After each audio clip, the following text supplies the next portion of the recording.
안녕하세요. 저는 결혼 10년 차 둘째 며느리입니다. 여러분들 가정은 어떠신가요? 혹시 저희 시댁처럼 장남이 항상 우선이신가요? 저희 시댁은 말 그대로 뭐든지 장남이 우선인 집이에요. 그 지긋지긋한 상황에서 얼마 전 한 사건 때문에 싹 사라지게 됐는데 저희 얘기를 좀 해보려고요. 결혼할 때 남편은 자신이 차남이기 때문에 저에게 시집살이 이런 걸로 크게 부담은 없을 거라고 자신하더라고요. 근데 그 말이 정말이었는데 시댁에서는 남편을 잘 챙기진 않았거든요. 항상 무슨 일이든지 장남인 아주버님 얘기가 우선이었고 거의 대부분의 결정도 장남이 결정하는 걸 따르기도 했어요. 문제는 저에게 별로 관심이 없을 거라는 말과는 다르게 시모는 형님과 절 자주 비교하셨고 항상 형님을 위해줘야 한다며 저에게만 말을 했었죠. 네 형님이 시집 올 때 얼마나 예뻤는지 아니? 결혼식에서 너무 예뻐가지고 사람들이 다 어떻게 저런 예쁜 며느리 얻었냐면서 칭찬했다니까. 거기다가 애가 얼마나 싹싹하고 자랐는지 동네방네 큰며느리감 제대로 들어왔다고 한다니까. 거기다가 그네가 예의도 있어가지고 시집 올 때 얼마나 잘하고 왔니? 너는 그런 형님 만난 거 축복인 줄 알아. 우리 큰아들이 잘하니까 며느리도 잘하는 거지. 부창부수 알지? 에이 어머님, 저도 시집 올 때 잘해왔잖아요. 저도 칭찬해 주세요. 형님 잘하시는 건 알지만 저도 잘하고 있는데 항상 형님만 칭찬해 주시고 저 너무 서운해지려고 그래요. 저희 남편도 어머님 아버님한테 잘하잖아요. 저번에 남편이 얼마나 서운해했는데요. 저번에 어머님 아프시다고 해서 엄청 좋은 영양제 보내드렸는데 그것도 아주버님한테 칭찬했다면서요. 그게 다 형이 잘하니까 그런 거지. 걔가 형이 잘못하면 그런 생각을 했겠니? 다 우리 큰아들 덕분에 그런 거야. 아직 너희는 잘 모르겠지만 어떤 일이든 큰형부터 잘 돼야 아래 동생들이 잘 되는 거야. 그러니까 항상 형을 우선으로 생각하고 모셔야지.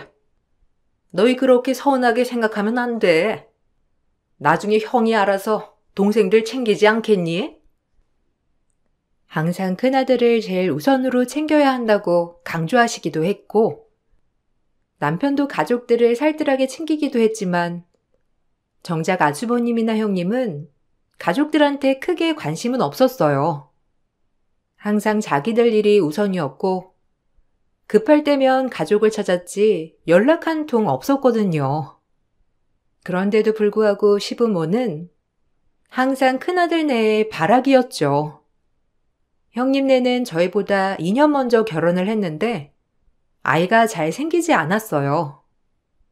그런데 보니까 딱히 아이를 가지려고 노력을 하는 것 같지 않더라고요.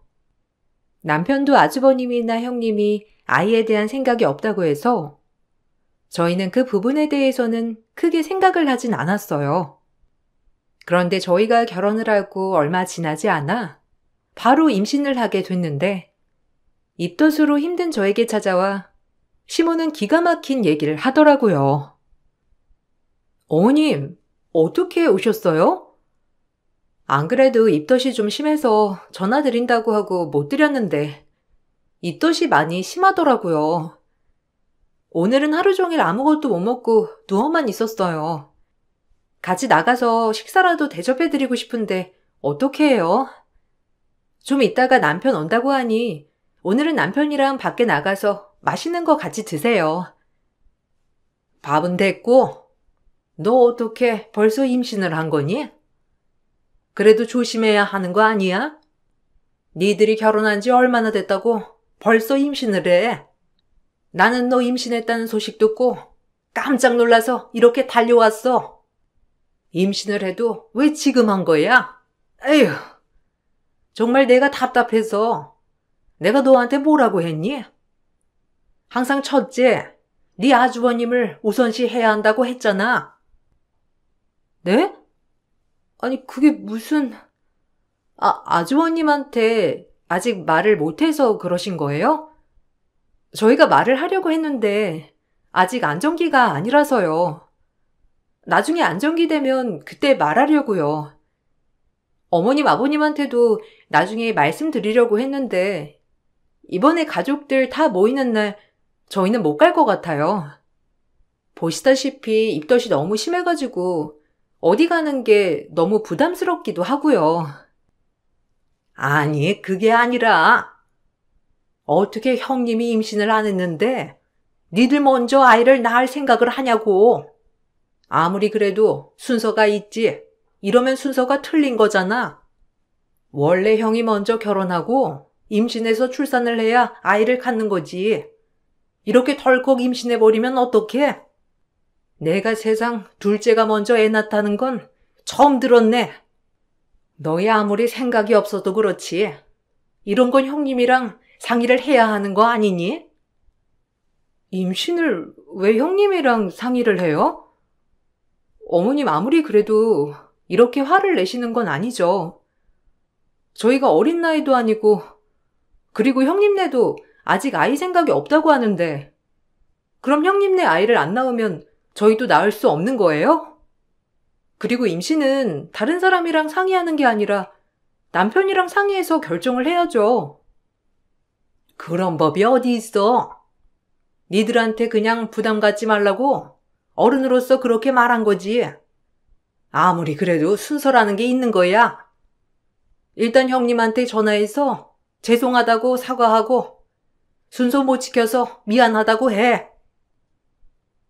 얼토당토하지 않는 얘기를 꺼내는 시모를 보면서 전 한참이나 멍해질 수밖에 없었고 임신에도 순서가 있다니 정말 어이가 없었죠. 나중에 남편이 듣고선 저보다 더 어이가 없다며 자신이 직접 해결하겠다고 나섰어요.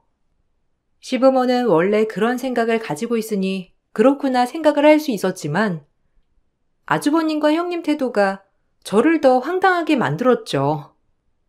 형님네는 그동안 아이 생각이 없다고 했었는데 제 임신 소식을 듣고서는 갑자기 난임병원을 다니기 시작했어요. 그러더니 여러 번 시도 끝에 바로 임신을 했고 형님이 임신을 하니 시모는 동네방네 자랑을 하면서 다닌 듯 했어요. 그 정도는 서운하지 않았는데 제일 서운했던 건 바로 시댁에 가서 먹는 음식이었죠. 그네야, 입덧은 좀 어떠니? 임신하면 먹고 싶은 거 많이 먹어야 해. 우리 장손 품은 귀한 몸이니 무리하지 말고, 알았지? 네가 좋아하는 음식 잔뜩 차렸으니까 오늘 배부르고 든든하게 먹고 나중에 갈 때 싸줄 테니 다 가지고 가서 먹어. 아이고, 어떻게 그 장한 일을 해냈니? 나중에 또 먹고 싶은 거 있으면 언제든지 말하고, 알았지? 어머님, 감사해요. 어머님이 이렇게 신경을 써주시니까 제가 입덧이 심하지 않은가 봐요. 저도 입덧 때문에 고생할 줄 알았는데 역시 백속 아가가 착해서 그런지 입덧도 심하지 않네요. 동서는 이렇게 못 먹어서 어떡해? 임신했는데 어쩜 살이 더 쏙 빠진 것 같아. 우리 조카는 별로 착하지 않은가 보다. 엄마 이렇게 고생시키고 말이야. 그러게 말이다. 쟤는 어떻게 임신하고서는 살이 더 빠지냐? 하여튼 간에 역시 우리 큰며느리는 다르긴 다르구나. 우리 장손이 뱃속에서부터 장손 노릇을 하는 거야. 그나저나 아직 성별이 확정되는 건 아닌 거니? 보니까 성별 알 수 있는 시기가 있다고 하던데. 뭐 어차피 배를 보니 딱 봐도 아들이야. 동네 사람들도 큰애 보더니만 다들 아들 임신한 것 같다고 하던데. 그런가요? 아마 다음 달에는 알 수 있지 않을까 싶어요. 저도 어머님 말처럼 아들일 것 같아요. 태몽도 그렇고. 아들이면 진짜 너무 좋죠. 그나저나 동서는 입덧도 심하고 배도 그렇고 딸인가 봐. 그치? 내가 그런 건 잘 본다니까? 동서는 하나 더 낳아야 되겠다. 어머님, 근데 오늘 제가 너무 좋아하는 음식만 차려주셨네요. 어머님 덕분에 뱃속 아가도 너무 행복하대요. 그나저나 동서는 별로 안 좋아하는 음식이네? 이참에 이런 것도 좀 먹어봐. 싫어한다고 안 먹으면 그거 아이가 배운다? 형님과 시어머니는 둘이서 쿵짝이 잘 맞았고, 저도 임신을 했음에도 불구하고 시모는 형님과 아주버님이 좋아하는 음식만 잔뜩 차렸답니다. 한 번은 남편이 보다 제가 좋아하는 음식도 잘 챙겨달라고 한 적도 있었는데, 다 큰 어른이 음식을 까탈스럽게 고르면 안 된다면서 오히려 저를 탓하셔서 서운한 마음도 점점 더 커졌죠. 형님은 임신을 하고선 입덧 한 번이 없었는데, 반면 저는 임신 중반이 넘어갈 때까지 입덧이 쭉 있었어요. 시댁에서는 한 달에 한 번 다 같이 만나 밥을 먹기로 했었는데, 그럴 때도 저는 그냥 참석을 할 때가 많았어요. 그렇지만 너무 몸이 힘들어 가지 못할 때에는 미리 말씀을 드리곤 했었는데, 그럴 때도 항상 저의 몸보다는 다른 사람들 신경을 쓰는 게 심오셨어요. 입덧이 그렇게 심하니? 그래도 가족들 다 같이 모이는 날인데 어떻게 해서든지 참석을 해야 하는 거 아니니? 네가 안 와서 오늘 네 형님이 얼마나 고생을 많이 했는지 알아? 며느리라고 둘밖에 없는데 서로 도우면서 살아야지. 컨디션 안 좋다고 그냥 빠져버리면 어떻게 하니? 얼른 전화해서 형님한테 고생했다, 감사하다 인사드리고 그러렴. 저도 웬만하면 가고 싶었는데 몸 상태가 정말 심각하게 안 좋았어요. 그런데 들어보니까 오늘 식당에서 외식했다고 하던데 형님이 뭐 준비하셨어요? 남편 말로는 오늘 그냥 편하게 밖에서 밥 먹고 헤어졌다면서 말하던데 어디 형님이 몸이 많이 안 좋으신데 오신 거예요? 아니 뭐 그런 건 아니지만 어쨌든 며느리가 둘인데 첫째 며느리만 오니까 그런 거지. 얼마나 신경을 썼겠니? 그리고 너 입덧 심한 거 알겠으니까 이제는 너무 티내면서 입덧하지 말어. 그냥 감기 걸렸다든지 일 있다고 하고 안 올 수도 있는 거 아니니? 입덧 때문에 힘들어서 못 온다고 하면 그네는 얼마나 속이 상하겠어? 어떻게 형님도 잘 견뎌내고 있는데 아래 것이 더 유난이야. 하여튼간 별나다 별나.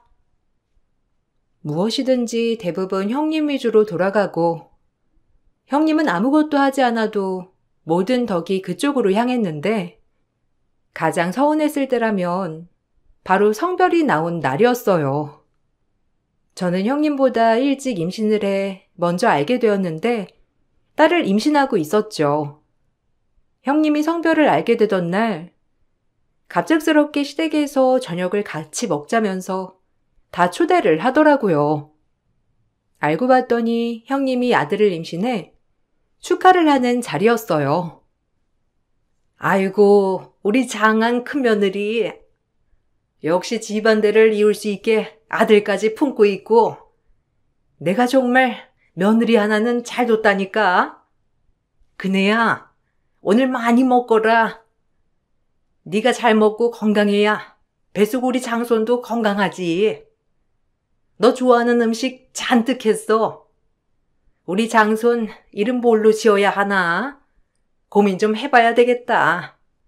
아무래도 엄마 아빠 닮아서 애가 똘똘하고 야무질 것 같은데.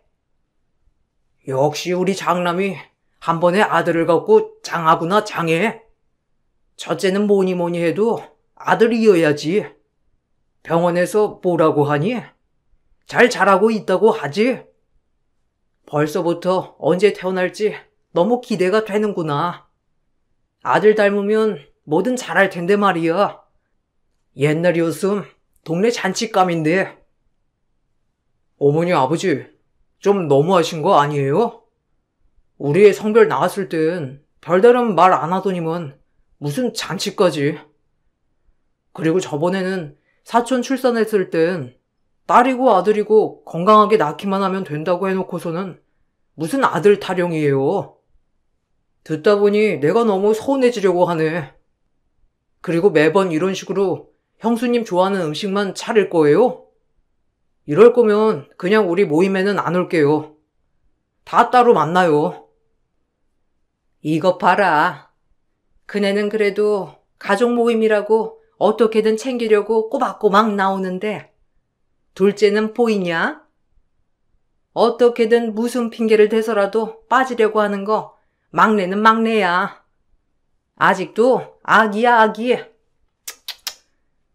무슨 이 형수님만 챙기고 네 와이프는 안 챙긴다는 거니? 우리가 얼마나 신경 써주고 있는데 별소리를 다 하네. 됐어. 오기 싫으면 오지 마. 아무리 남편이 나서서 서운함을 표현해 보아도 시부모님은 신경도 쓰지 않았고 단지 어린아들이 철없이 하는 투정이라 생각하셨어요. 그러다가 남편이 좀 강하게 말을 해야 할 것 같다면서 정말로 시댁에 앞으로 발길을 끊겠다고 말했던 적이 있었는데 처음에는 또 철없이 하는 말이라 생각하고 별다른 반응을 보이지 않았던 시부모도 진짜로 시간이 지나도 시댁에 가지 않자 당황스러워 하시더라고요. 나중에는 본인들 잘못이라면서 사과하셨는데 분위기가 좀 풀리고 나니 또 그때 일을 제 탓으로 돌리셨어요. 저번에 네 남편이 나한테 이제 집에 안 오겠다 어쩌겠다 했을 때 얼마나 내가 당황스러웠는지 아니? 역시 얘는 막내띠를 절대 못 벗는구나 싶었어. 어떻게 자기 안 챙겨줬다고 삐질 수가 있니? 그래도 우리니까 이렇게 받아주는 거지. 언제쯤 철이 들 건지 몰라. 에휴. 혹시 네가 옆에서 입김 불거나 뭐 그런 건 아니지? 하도 이상해져서 말이야. 제가요? 남편이 그럴 사람도 아니고 애초에 남편도 서운하다고 어머님한테 많이 말씀드렸잖아요. 저번에도 자꾸 차별하지 말라고도 했었고요. 그래서 아마 서운하니 그런 건데 제가 시댁에 가지 말라고 말한다고 들을 사람도 아니잖아요. 에휴, 어머님, 그렇게 말씀하시면 저 너무 서운해요.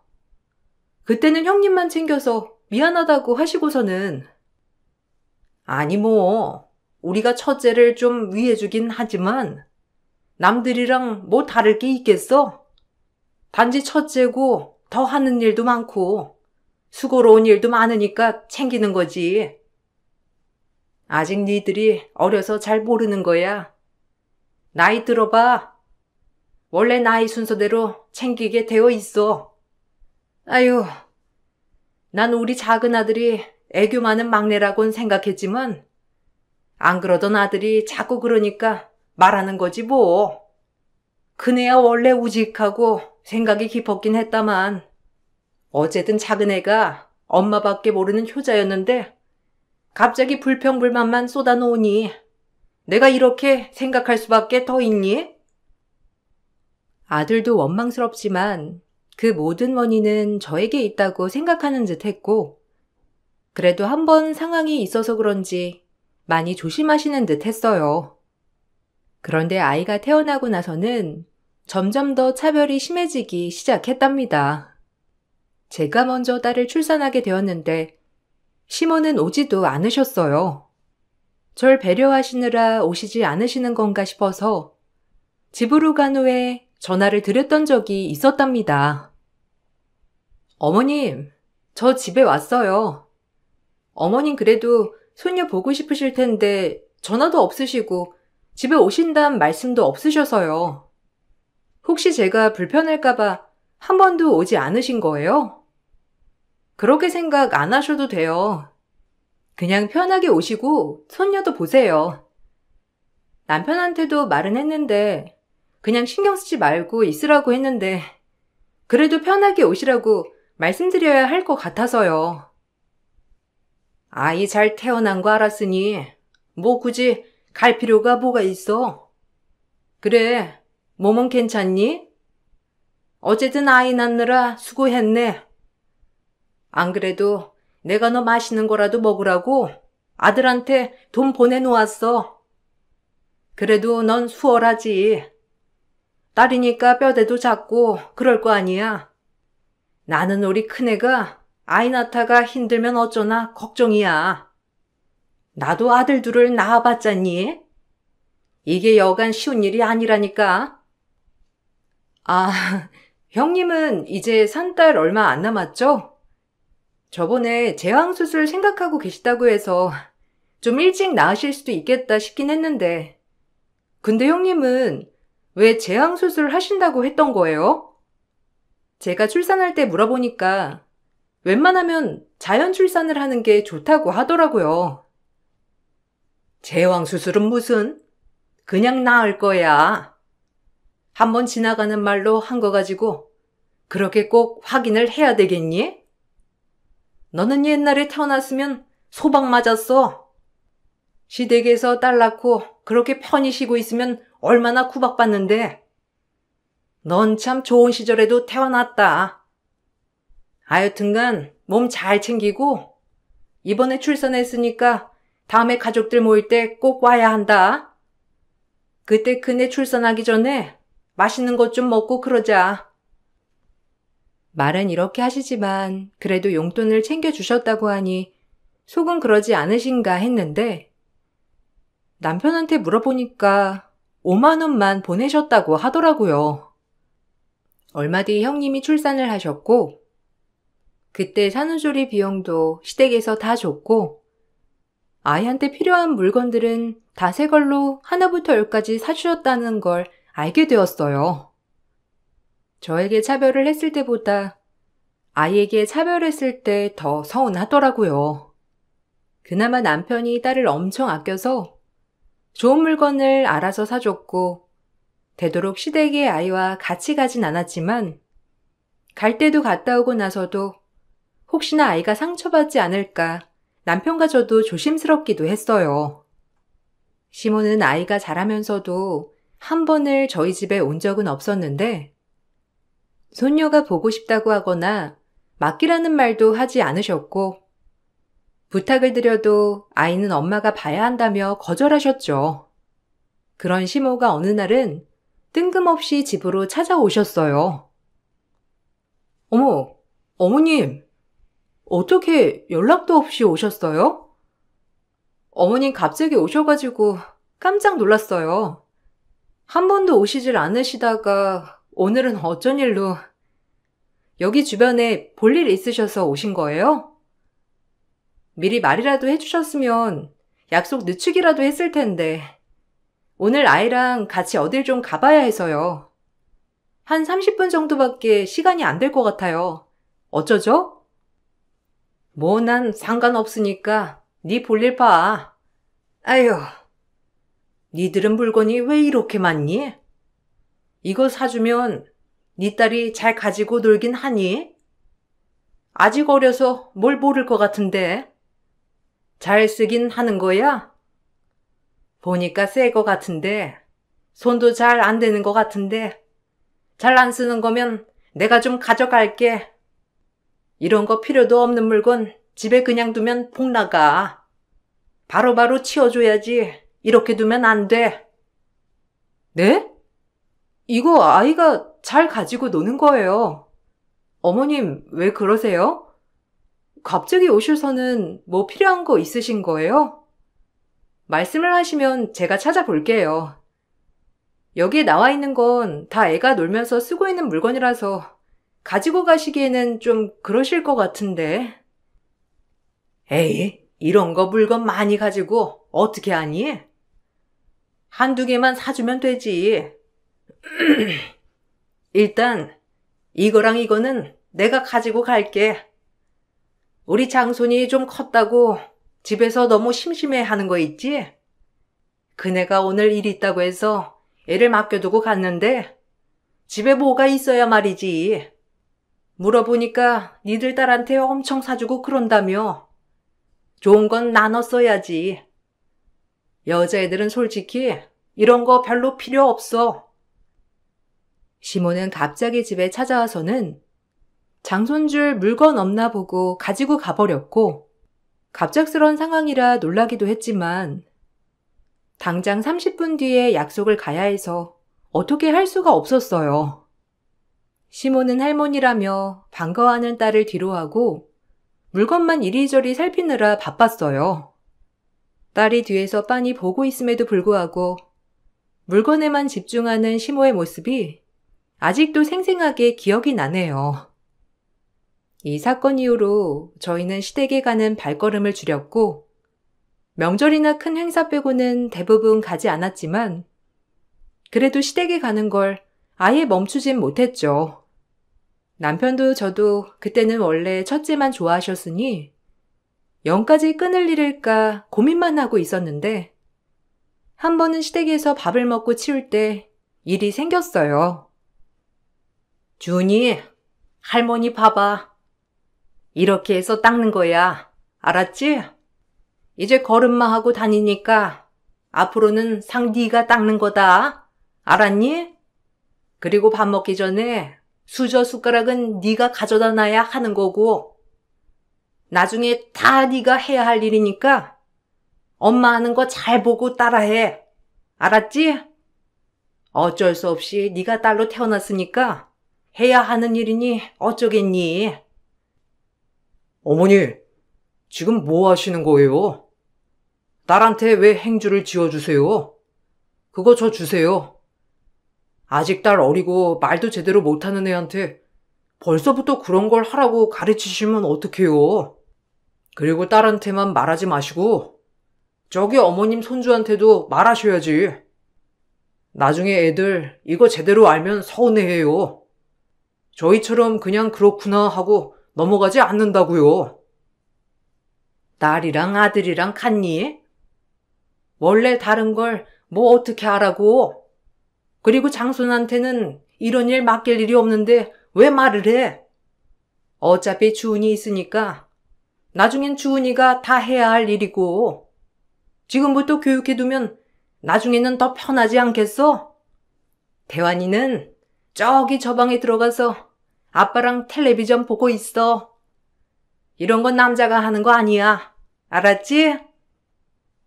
어머니, 이렇게 알려주면 애들은 이게 당연한 줄 알아요. 나중에 손 하나 까딱 안 하고 형처럼 저렇게 누워서 차려진 밥상에 밥 먹을 때나 일어나고 저렇게 된다고요. 이게 좋은 게 아니라 오히려 애 버릇 나빠지게 하는 거 모르세요? 지금부터라도 좀 자제하세요. 아예 그렇게 하시기 어려우면 대놓고 주은이랑 태환이 차별이라도 하지 마시던지. 아이고, 내가 무슨 차별을 했다고? 그러면 달고 나오지 그랬냐? 진작에 달고 나왔으면 내가 이렇게 시키겠어? 뭐 장손만한 손주 없다고 하지만, 그리고 장손이 나중에 커서 할 일이 얼마나 많은데, 네 형도 그냥 누워있는 것처럼 보이지만 나중에 큰일 생기면 다 형이 정리하고 주관해야 하는데 너는 무슨 그런 것도 모르니?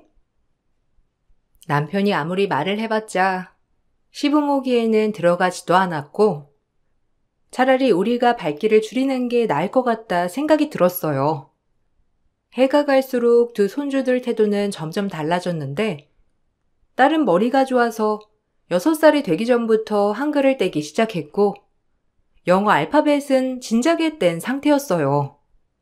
그런데 조카는 5살이 되도록 말도 제대로 하지 못했는데, 시모는 형님 아들이 저러는 게 바로 제 딸 때문이라고 하셨어요.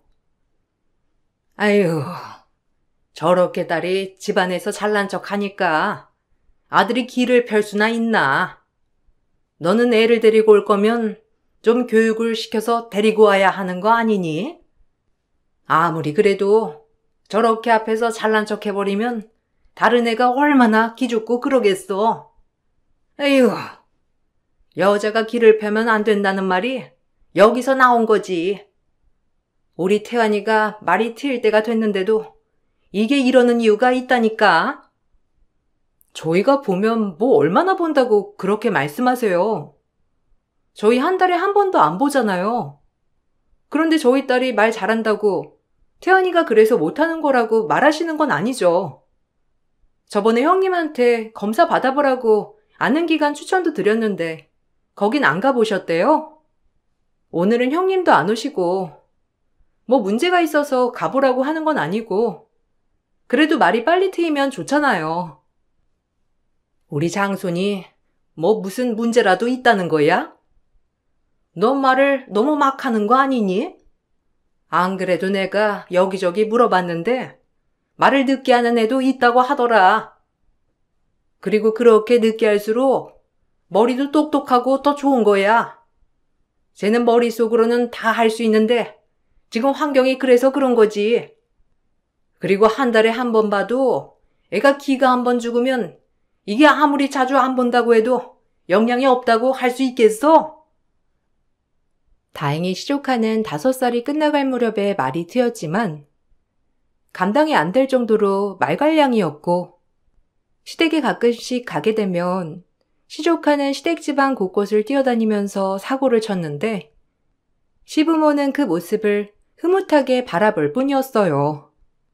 처음에는 시댁에 맡기고 좋아하던 아주버님과 형님도 점점 시간이 지나면서 불평불만이 있는 듯 보였고 그러다가 7살 어린이날에 사건이 터졌어요. 어린이날이라면서 선물을 주겠다고 다 모이게 했던 시부모는 저희 딸에게는 주방놀이를 선물해 주셨는데 7살 평생 처음 받는 선물이라 딸이 너무나 좋아했고 저도 많이 놀랬죠. 그런데 시조카에게는 갑자기 돈이 든 봉투를 수여하더라고요. 우리 조은이는 이제 7살이 되었으니 슬슬 집안일도 해보고 그래야 하지 않겠니? 딸은 다른 건 몰라도 집안일만 잘하면 돼. 여자는 똑똑할 필요는 하나도 없어. 집안일만 잘하면 예쁨 받으면서 살 수 있으니까 할머니 할아버지가 이렇게 선물해 준 거야. 집에서 연습 많이 하라고. 알았지? 그리고 우리 태환이 하나밖에 없는 장수원. 저번에 엄마가 말한 영어 유치원 내가 보태줄 테니까 다음부터 잘 다니렴. 아무리 그래도 아직 아이한테 집안일만 잘하면 된다니요. 어머님, 그런 의도로 이거 사주신 거면 저희 안 받을래요. 어떻게 그런 말씀을 아무렇지 않게 하실 수 있으세요? 그동안 그래도 아이 생각해서 할머니 할아버지와도 잘 지내는 게 좋겠다고 생각해 온 거였는데 저희 진짜 안 되겠네요. 너무하세요. 돈이 문제가 아니고 이건 장손이 먼저 잘 돼야지 집안이 사는 거야. 우리 장손은 앞으로 대대로 클 아이니까 내가 이 정도 투자를 하는 거지. 니들도 그렇지 않니? 우리 몰래 아이한테 이것저것 좋은 걸로 사주고 솔직히 큰애가 잘 돼야 모든 집안이 화목하고 좋은 거지. 니들만 잘 되면 그게 가족이니? 니 딸이야 니가 알아서 교육을 시키든지 말든지 하고 일단은 우리는 장손한테 투자를 좀 하려고. 장손은 나 닮아 성공보증 수표잖니. 장손 타령만 하는 시부모를 보면서 할 말을 잃었다는 게 이런 거구나 느꼈어요. 그러던 중 딸이 시모의 말을 듣고선 그래서 할머니 이름도 보증인이야? 라며 말을 하더라고요. 그 말을 듣고 사색이 되었던 건 다름 아닌 아주버님과 형님이셨는데 아주버님 얼굴이 심각해지더니만 갑자기 시부모님 방으로 들어가 옷장부터 정신없이 싹 뒤지기 시작하더라고요. 그러다가 아주버님은 갑자기 화를 내며 수많은 서류 뭉텅이를 바닥에 던지기 시작했죠. 엄마 혹시 또 땅 가지고 장난쳤어? 아, 그거 나 준다며. 내가 말했잖아. 지금 사업 안 돼서 망하게 생겼다고. 엄마가 해결해 준다고 했잖아. 이제 어쩔 거야? 땅 문서 어디 갔어? 혹시 그것도 다 팔아먹었어? 이건 또 뭐야? 여기저기 또 보증 서준 거야? 이런 거 제발 하지 말라고 내가 얼마나 말해? 아니, 그게 아니라 보증 선 건 그냥 이름만 빌려준 거야. 걔가 사업을 좀 크게 하는데 아무래도 사업 사이즈가 있으니까 보증인이 필요하더라고. 엄마가 뭐가 있겠니? 땅이랑 이런 건 가지고 보증을 서준 것뿐이고 이번에 투자금 받으면 바로 갚는다고 했으니까 너무 신경 쓰지 마. 나도 저번에 당하고 이제는 절대로 당하지 않는다니까. 어머님, 이게 그거랑 뭐가 달라요? 아, 어머님 제발 사고만 치시지 마시라고 말씀드렸잖아요. 어머님이 땅 주신다고 해서 이것저것 견적까지 싹 다 봤는데 진짜 어쩔 거야? 어머님 그래도 땅까지 넘어간 건 아니죠? 그냥 또 남아있는데 이건 별 문제가 될 건 아니잖아요. 그렇죠? 저희 그 땅에 사업 시작할 거예요. 그거 없으면 안 돼요. 애초에 저희 주시기로 한 거잖아요. 그렇죠? 그럼. 장남이 가지고 가지 누가 가지고 가겠니? 이러지 말고 바로 나가서 다시 확인을 해보자. 내가 서류를 쓰긴 했는데 형식적인 거라고 했으니까 별 문제는 없을 거야. 니들이 너무 걱정이 많아가지고 내가 말을 꺼내질 못했어. 이것도 다 투자니까 너무 걱정하지 마. 엄마가 알아서 잘 해결한다니까 그러네. 지금까지 니들 돈 잘 받아놓고선 이제 와서 이 난리니? 알고 보니 시모는 여기저기 땅이며 부동산이며 다 끌어다가 장순한테 많이도 해주셨더라고요. 재산도 많은 편은 아니었는데 그 와중에 보증인까지 서게 되면서 문제는 점점 심각해졌고 사건을 알고 나서 얼마 뒤부터 여기저기 난리가 터지기 시작했어요. 들어보니 처음에는 장남 장손을 챙기려고 부동산에 손을 대게 되었는데 나중에는 이게 감당이 안 되니 장남에게 문제를 오픈했고 원래 장남에게 물려준다고 했던 땅을 팔았던 모양이더라고요. 그런데 시모는 정신 못 차리고 또 투자 사기에 당하면서 남아있는 땅도 가압류가 들어왔고 그제야 시모는 장남에게 연락을 했지만 장남은 시모를 외면했던 모양이었어요. 그렇게 투자한 돈이 있는데도 왜 뭐 도와주냐고 하니 장남은 엄마가 좋아서 해준 거지 우리가 해달라 한 적 없다며 끊어버렸죠. 결국 시모는 저희에게 부탁을 하러 오시기도 했어요. 아이고, 이제 어쩌냐.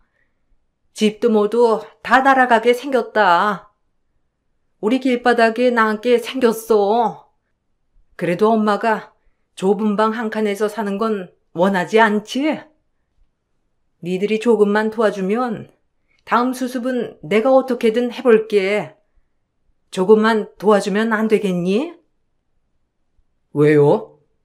어머니가 그렇게 좋아하시는 장남한테 찾아가시지. 들어보니까 땅도 이미 주겠다고 하고 다른 땅 판 돈으로 장남이랑 장손만 챙겼다면서요. 그 많은 돈 받은 당사자들은 어쩌고 왜 저희한테 와서 해결해달라고 하세요? 잘난 형한테 가서 해달라고 하세요. 그래서 재산도 다 형한테 주시겠다고 한 거 아니에요? 큰일 해결하려고 장남이 있는다면서요. 아유, 큰애가 내 연락을 안 받아서 그래. 네 형이 연락도 안 받고 책임 못 져준다고 하는데 어떻게 하니? 이번에 해결 못하면 진짜 집에서 쫓겨날 수 있는데 네 형은 연락도 안 되고 급해서 그러니까 네가 좀 해결해줘. 저희도 해결 못 해드려요. 형은 밖이라도 한 게 있어서 모르겠지만 저흰 결혼부터 지금까지 다 저희 힘으로 살아온 거 아시잖아요. 저희 힘으로 모은 것보다 활배로 받은 형한테 연락 다시 해보세요. 남편은 시부모가 자신 몰래 형에게만 집 한 채 넘는 돈을 지원해줬다는 사실을 알고선 크게 실망을 했어요. 돈이 부족한 건 아니었지만 결국 자신은 아무것도 챙겨주지 않는다는 걸 알고선 너무나 서운해했고, 더군다나 자신뿐만 아니라 딸에게도 태어났을 때 5만 원을 제외하고는 아무것도 해주지 않았는데 그간 시족하는 하나부터 열까지 다 해줬다는 걸 알고선 이제는 더 이상 시댁에 가고 싶지 않다고 하더라고요. 그렇게 저희는 시댁과 연을 끊었어요. 시부모는 우리 보고 천륜을 끊는 나쁜 애들이라며 저희만 탓했지만 정작 그렇게 지원받은 아주버님과 형님은 사건이 터진 이후로 발길도 안 하고 있다고 하더라고요. 전 재산을 날리고 나서 겨우 집만 건져낸 시부모님은 다시 일을 시작하신 것 같아요.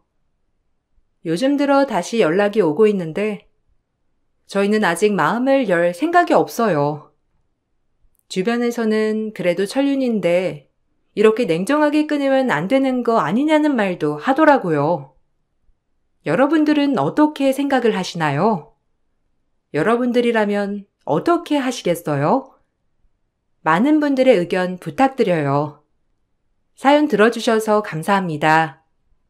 저희는 앞으로 딸아이 행복을 위해 더 노력하려고요. 여러분들도 항상 행복하시길 바랄게요. 안녕하세요. 저는 30대 여성입니다.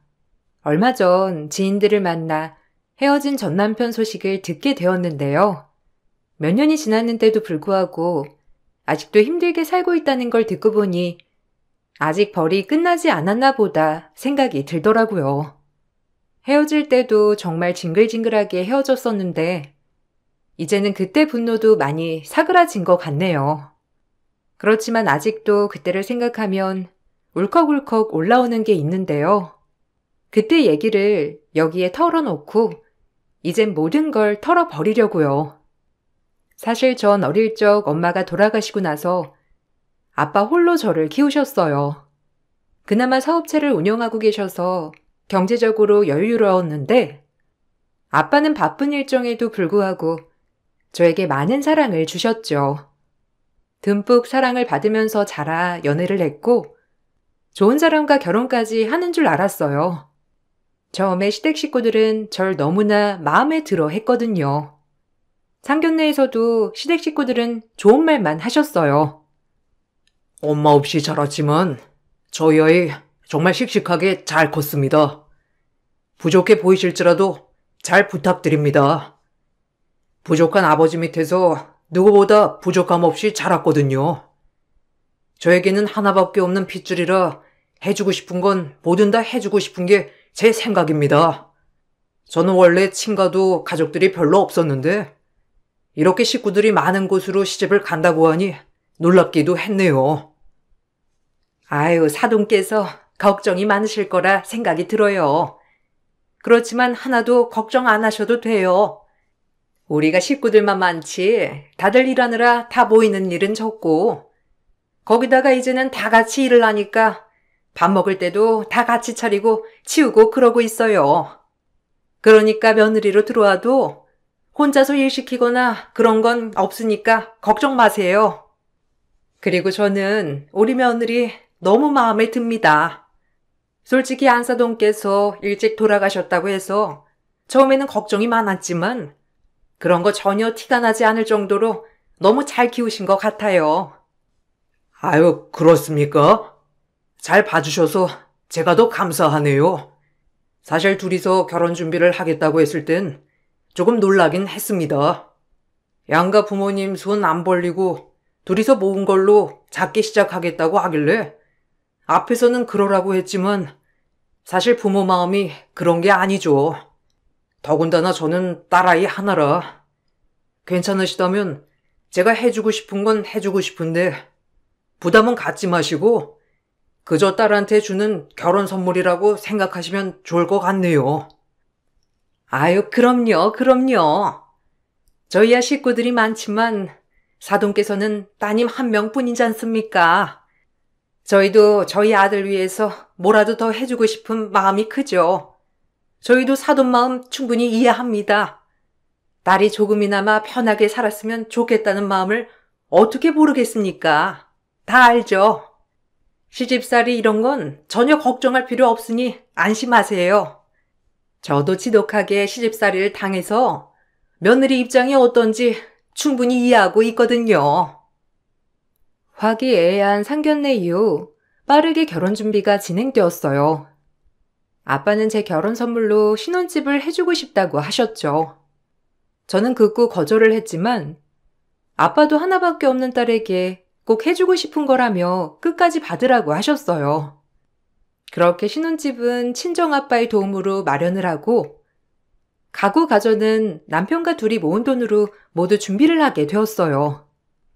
신혼집에 들어가기 전에 리모델링을 맡기게 되었는데 결혼하고서도 몇 개월 걸리는 일이었고 6개월 동안은 작은 원룸에서 단기로 지내게 되었어요.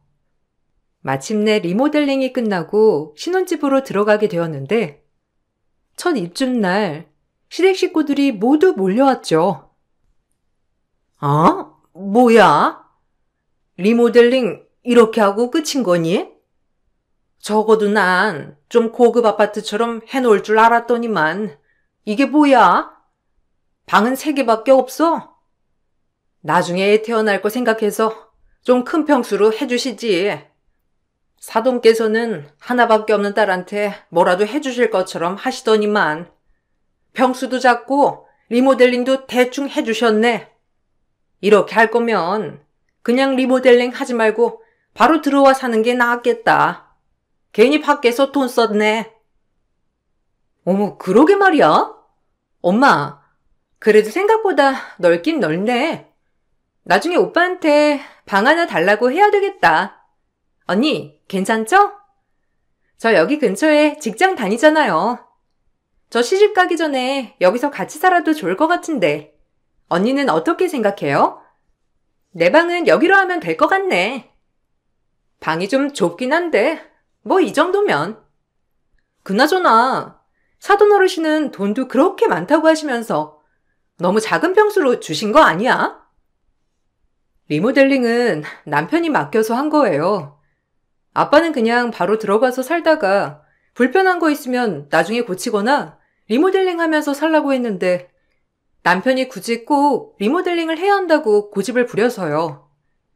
어머님 마음에 안 드시면 남편한테 뭐라고 하세요. 이거 다 남편 취향이니까. 어머, 그러니? 어쩐지 깔끔하게 잘 된 것 같네. 요즘 트렌드가 이런 거라곤 하더라. 전체적으로 깔끔하고 군더더기 없잖니?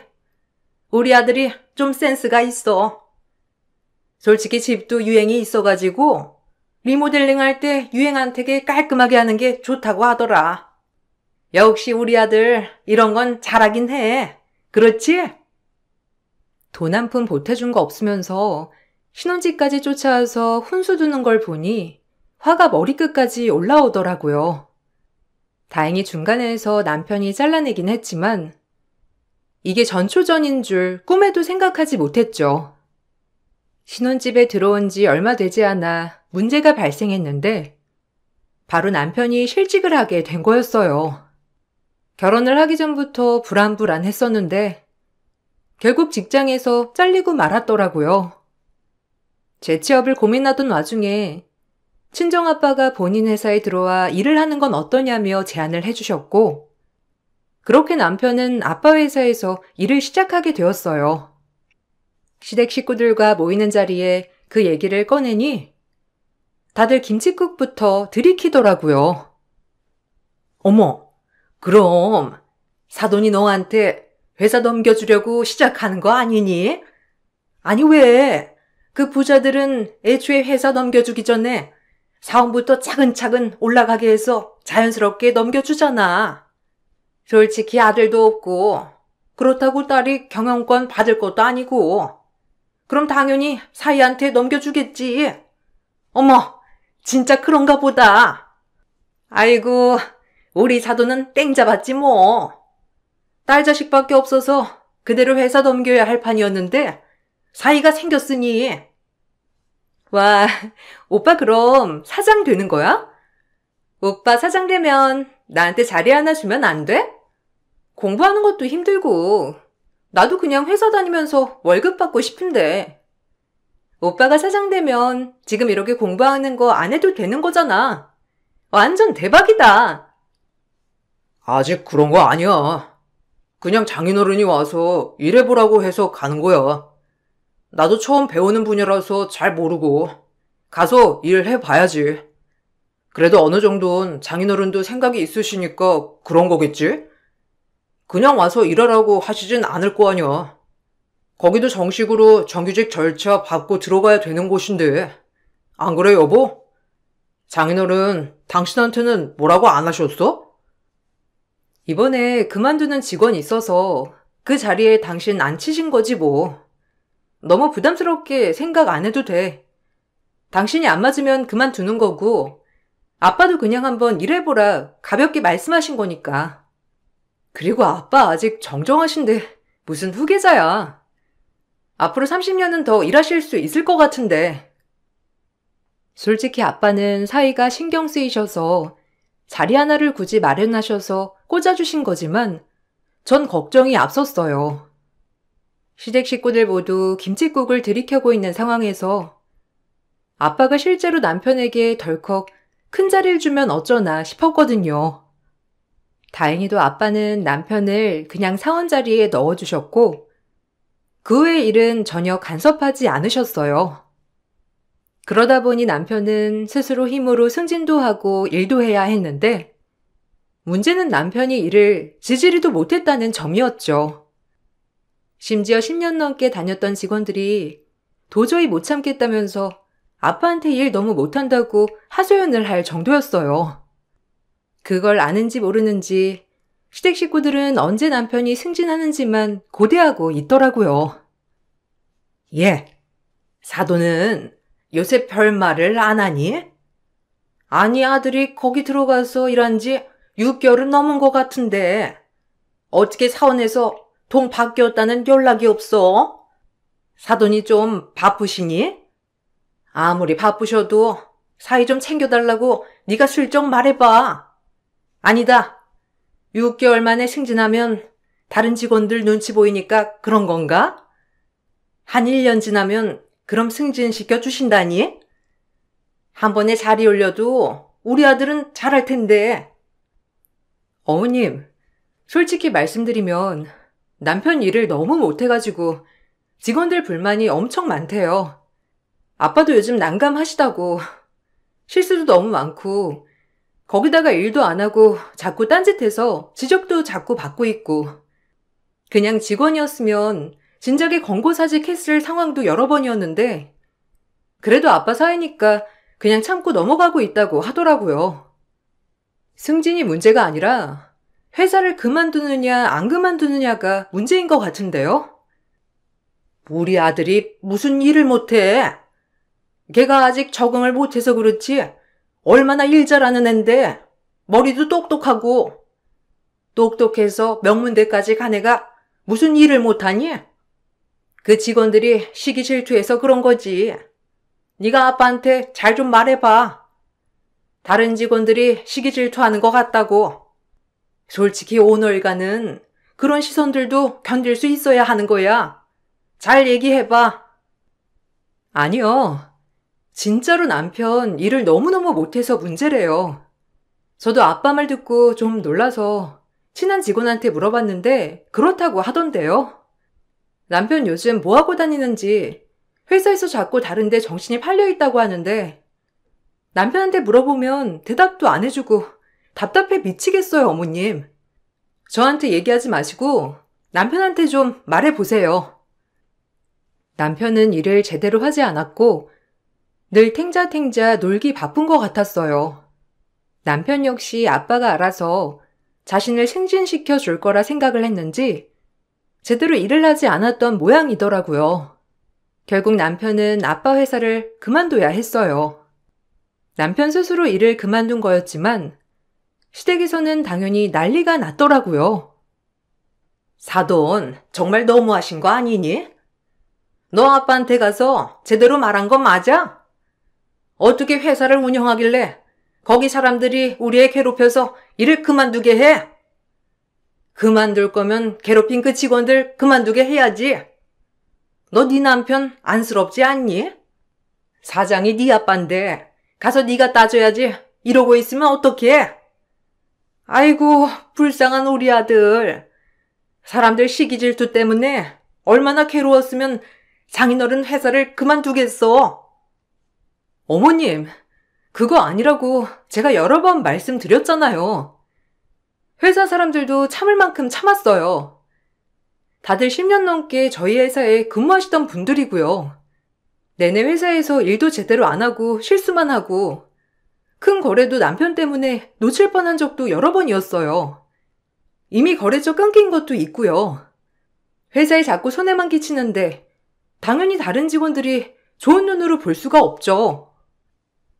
네가 어떻게 아니? 너는 그 회사 다니는 것도 아닌데. 아들이 말하기를 자기는 잘못 없는데 거기 직원들이 이미 똘똘 뭉쳐서 자기 괴롭혔다고 하더라. 너 이거 네 아빠한테 사실대로 잘 말한 거 맞아? 어머님 아들 말만 듣지 마시고 다른 사람들 말도 좀 들으세요. 다른 직원들 전부 다 참고 있었다잖아요. 아빠도 사이를 내쫓고 싶으셨겠어요? 이번 일로 아빠도 남편이랑 여러 번 얘기를 했대요. 그런데 남편도 그냥 그만두겠다고 하고 그러니까 더 이상 안 잡으셨던 거고요. 저한테 말씀하지 마시고 남편이랑 좀 얘기를 해보시라고요. 시모는 무조건 저희 아빠의 잘못이라며 말을 하셨죠. 남편은 그 뒤로 다른 회사에 취업을 하기도 했지만 6개월도 못 가 권고사직을 당하기도 했어요. 남편이 자꾸 회사에서 잘리자 이유가 궁금해지기 시작했지만 밝혀낼 수가 없었죠. 그때쯤 아빠가 암에 걸리셨기 때문이었어요. 아빠는 몇 달째 떨어지지 않는 몸살기로 검진을 받게 되었는데 암이 발견됐어요. 이미 어느 정도 진행이 된 상태고 여기저기 퍼져 있어 손을 쓰기 어려운 상황이었죠. 시댁에 이러한 상황을 알리자 다들 아빠 건강에 대한 걱정은 하지 않고 사업장 얘기만 하고 있더라고요. 그럼 지금 회사는 어떻게 하신다니? 아프시면 더 이상 회사 운영하기 어려우신 거 아니니? 당장 수술해서 떼어내거나 그러기도 어렵다면서. 그럼 슬슬 정리를 하시긴 하셔야 되겠네. 뭐 다른 대표가 있는 것도 아닌 것 같고. 이렇게 된 거 우리 아들 다시 넣어서 일 배우게 하는 건 어떠니? 아버지 정신 놓으시기 전에 한번 말씀을 드려보는 건 어때? 그래요, 언니. 오빠가 전에는 뭐 처음 배우는 일이고 그러니까 잘 못 배웠던 모양인데 그래도 자리가 사람을 만든다고 처음부터 높은 자리 줬으면 잘했을걸요? 언니도 이참에 사돈 어르신한테 한번 말해봐요. 이번에는 그러라고 하실 것 같은데 이대로 회사 넘기고 정리하는 건 너무 아깝잖아요. 지금 그런 걸 얘기할 건 아닌 것 같은데요. 저희 아빠 앞으로 얼마나 더 사실지 모르고 회사는 그냥 정리하는 게 맞는 것 같아요. 사원으로 일할 때도 적응 못했던 남편이 다시 들어간다고 해서 적응할 거란 보장도 없는 거고요. 그리고 그건 아빠가 알아서 할 일이니까 제가 이래라 저래라 하는 건 맞지 않은 것 같아요. 근데 저희 아빠 건강은 안 궁금하신가 봐요. 아니 뭐 궁금하지 않다기보다는 그게 방법은 없으니까 그런 거지. 솔직히 몇십 년을 운영했던 회사인데 한순간에 다른 사람 손에 넘어간다고 생각하면 얼마나 억울하시겠니? 난 너희 아빠 생각해서 해주는 말이야. 아빠의 상태는 급속도로 나빠지셨어요. 식사도 제대로 챙겨 드시기 어렵게 되자 전 회사를 그만두고 아빠 병간호를 하기 시작했죠. 그런데 일을 그만둔 걸 아시고선 시모는 난리가 나셨어요. 아무리 그래도 일을 그만두면 어떻게 하니? 네 남편도 제대로 자리 못 잡은 상태에서 애한테 부담을 주는 거야? 네가 일을 안 하면 생활비는 어떻게? 생활비는 우리 아들만 벌고 있는 거 아니니? 아무리 아빠가 아프거니와 멀쩡히 다니던 일을 그만두면 어쩌겠다는 거야? 아빠 돌아가시고 나면 바로 취업할 수 있는 것도 아니고 너 이렇게 하다가 일 아예 안 하려고 하는 건 아니지? 어머님, 저 생활비 그대로 내고 있어요. 저한테 생활비 말하실 게 아니라 남편한테 좀 말해보세요. 지금 몇 달째 생활비도 안 내고 저만 생활비 부담하고 있는데 제가 일 그만둔 걸로 뭐라고 하실 일이 아니라고요. 그리고 남편 일 그만두고 아무것도 안 하고 있을 때는 별말 안 하셨으면서 전 생활비도 내고 있는데 왜 일 그만둔 걸로 이렇게 화를 내세요? 어차피 너 나중에 일 그만둘 거잖니. 애 낳고 그러면 그만두면 어차피 우리 아들이 평생 돈 벌고 살아야 할 텐데 그 몇 달 일 안 한 거 가지고 아들한테 뭐라고 하는 건 아니지 않니? 당연히 여자는 나중에 돈 안 버니까 벌 수 있을 때 바짝 벌어야지. 너랑 아들이랑 같아? 그리고 아버지 간병을 네가 할 필요가 뭐가 있어? 그 돈 많은 분 간병인 고용하면 될걸. 그건 제가 알아서 할 거예요. 생활비 걱정에 전화하신 거라면 잘못 전화하신 것 같네요. 저한테 말고 남편한테 전화해서 좀 말해주세요. 왜 생활비 안 내냐고. 멀쩡히 회사도 다니는 것 같은데 생활비 왜 안 내냐고 어머님이 좀 물어봐 주세요. 아빠가 시한부 선고를 받고 나서는 시댁 식구들의 막말은 도를 넘어서고 있었어요. 그러던 중 아빠가 주변을 정리하시면서 회사를 다른 사람에게 넘기기로 결정을 하시게 되었는데 어떻게 알았는지 시댁에서 더 난리가 났어요. 너희 아빠 회사 다른 사람한테 넘기기로 했다니? 아니 그걸 왜 넘겨? 우리 아들한테 주면 되는 거지. 하나밖에 없는 사이인데 그것 좀 주는 게 아깝다니?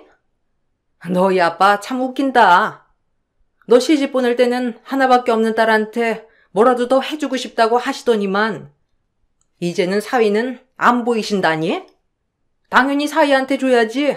지금 뭐 하는 거야? 그건 어떻게 아신 거예요? 아직 아시는 분 몇 명 없는데. 어머님, 일을 잘해야 그것도 넘겨주는 거죠.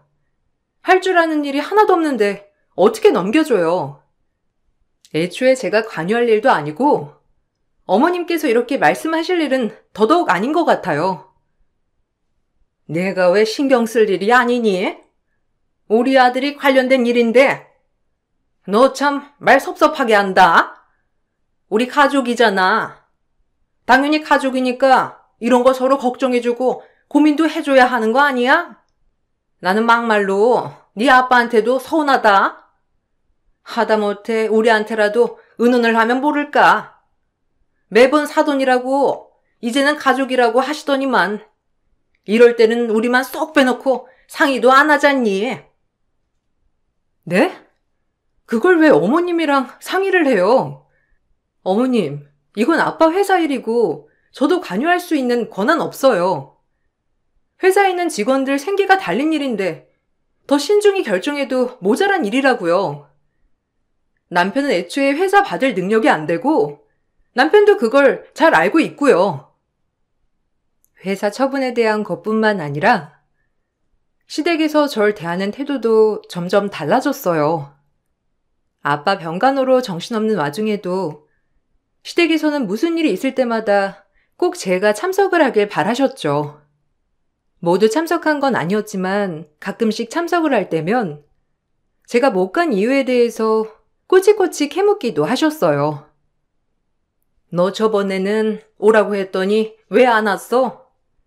아들한테 물어보니까 몸이 별로 안 좋다고 하던데 너 요즘 건강검진은 받고 있는 거니? 혹시 너도 암 그런 거 아니지? 요새 보니까 너무 자주 아픈 것 같더라. 젊은 애가 벌써부터 그렇게 아프면 어떻게 하자는 거야?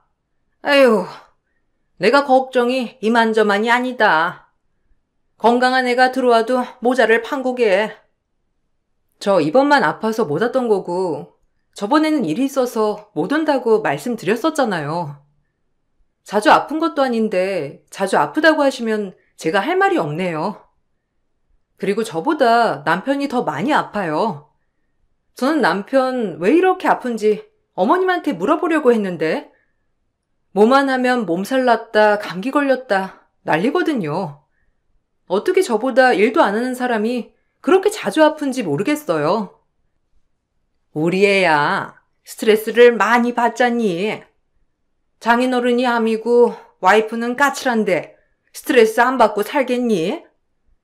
그나저나 암은 유전이 크다고 하던데 너도 계속 검진받아야 하는 거 아니니? 아유, 너네 아빠는 몸도 원래 안 좋으신데 얼른 딸 시집 보내고 치우려고 하신 거 아니야? 어떻게 그런 소리를 아무렇지 않게 하세요? 그렇게 따지면 저보다 남편이 더 위험한 거 아니에요? 남편 할아버지랑 작은 할아버지, 작은 아버지 다 암으로 돌아가셨잖아요. 저희 집안은 아버지만 암에 걸리셨는데 남편 집안은 벌써 3분이나 암으로 돌아가셨잖아요. 내가 뭔 말을 못하네 정말. 네가 이렇게 따박따박 말대꾸 하니까 우리 아들이 스트레스를 받는 거야. 스트레스 받으면 당연히 몸 여기저기가 아프지. 너 아빠 신경 쓴다고 남편 신경이나 제대로 쓰고 있긴 한 거니? 아무리 그래도 가족을 먼저 챙겨야지. 시댁 식구들의 돈 없는 참견에 너무나 스트레스를 받았지만 시댁 식구들보다 중간에서 아무것도 하지 않은 남편이 더 미웠어요. 남편은 일도 자꾸 그만뒀는데 뭐가 그렇게 바쁜지 집에 제대로 붙어있는 날도 없었죠. 당신 요즘 뭐하고 다니는 거야? 회사도 또 그만뒀다며. 생활비도 넣었다가 안 넣었다가 집에 있는 것도 아니고 자꾸 밖에만 돌아다니고 어제는 뭐 하느라 새벽에 들어온 건데? 술 냄새도 하나도 안 나고 뭐 하느라 새벽까지 돌아다니다가 어떻게 된 거야? 어떻게 아빠한테는 한 번도 안 가고 당신 도대체 뭐 하면서 돌아다니고 있는 건데? 아휴, 나도 숨 좀 쉬자, 숨 좀 쉬어. 안 그래도 내가 얼마나 말을 많이 듣는지 알아? 장인어른은 암 걸렸지. 당신은 장인어른 간병하느라 예민하지. 내가 눈치 안 보이고 이 집에서 살 수 있겠어? 솔직히 나 좀 서운해. 장인어른 회사 정리하면서 나한테 뭐 하나 제대로 물려봐준 적도 없으시고 엄마 말도 맞아. 암도 유전이라는데 나는 당신 건강도 걱정해야 하잖아. 뭔 개소리야. 유전이 걱정이면 나보다 당신 건강을 더 걱정해야지. 어떻게 그런 소리가 아무렇지 않게 나오냐? 당신 뭐하고 다니느라 바쁜 건데? 내가 뭘 안 챙겨줬다고 그래. 아빠 간병하면서도 집안일 내가 다 하고 밥도 꼬박꼬박 챙겨주는데 당신이 집에 안 붙어 있잖아. 나도 바빠. 꼭 일을 해야 바쁜 거야? 당신은 당신 할 일이나 해. 어차피 내가 집에 있든 없든 상관없잖아. 내가 밖에서 바쁘게 돌아다녀야 당신도 좋은 거 아니야? 신경 쓸 필요 없으니까 당신 일이나 열심히 해. 남편은 뭐라고 돌아다니는지 하루 종일 연락도 안 되고 새벽 늦게 들어오는 날도 많았죠. 그런 남편에게 일일이 신경을 쓰기는 어려웠어요. 아빠의 상태가 빠르게 나빠졌고 결국 아빠는 1년을 버티지 못하시고 돌아가시고 말았어요. 아빠 장례를 진행하는 와중에도 시댁 식구들은 장례식장 한편을 전세 내듯이 자리를 깔고 있었어요. 슬픈 저와는 다르게 장례식 내내 시끄럽게 웃고 떠들어 오시는 조문객분들이 누구냐며 저에게 오히려 물어볼 정도였죠. 그럼에도 불구하고 시댁 식구들은 뻔뻔하게 자신들을 안 챙긴다며 서운해했어요. 내가 이 나이에 사돈 장례를 치를 거라고는 상상도 못했다. 내 주변에도 벌써부터 사돈 보낸 애들은 없는데 너 참 나한테 좋은 경험하게 해주는구나.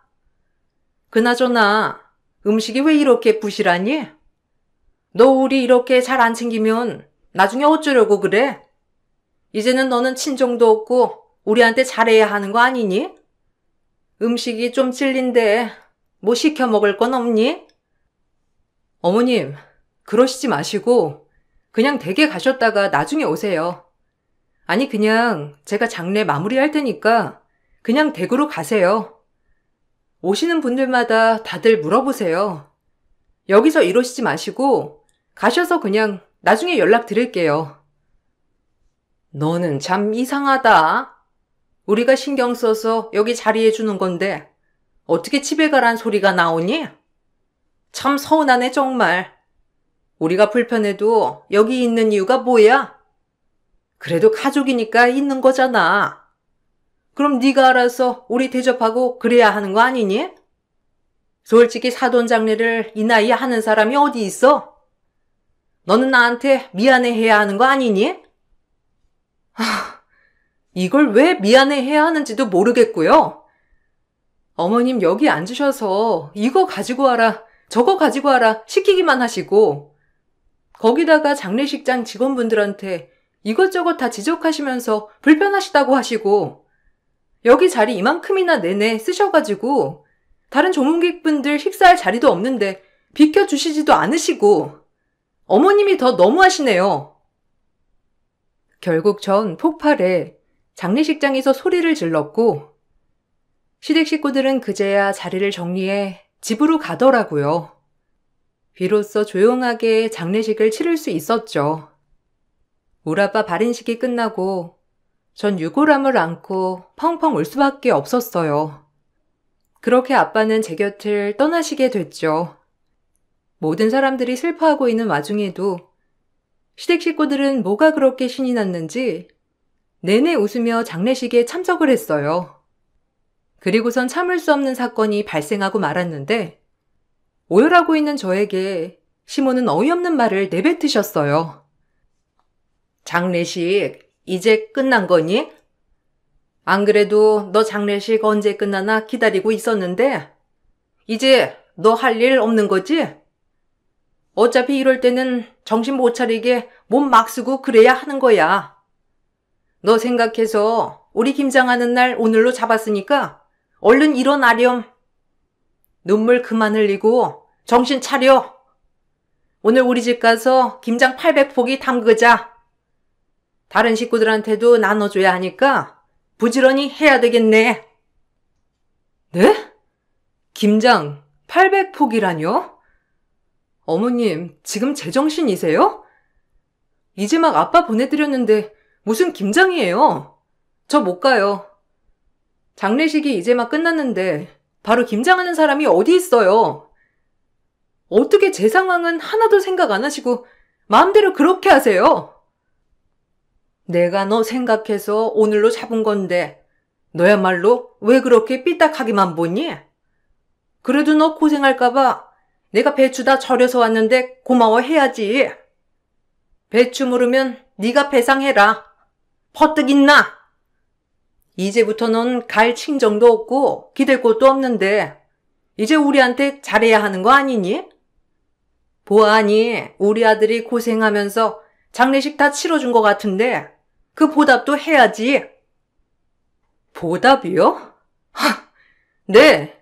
그럼 제가 지금까지 받은 거 그대로 돌려드리죠.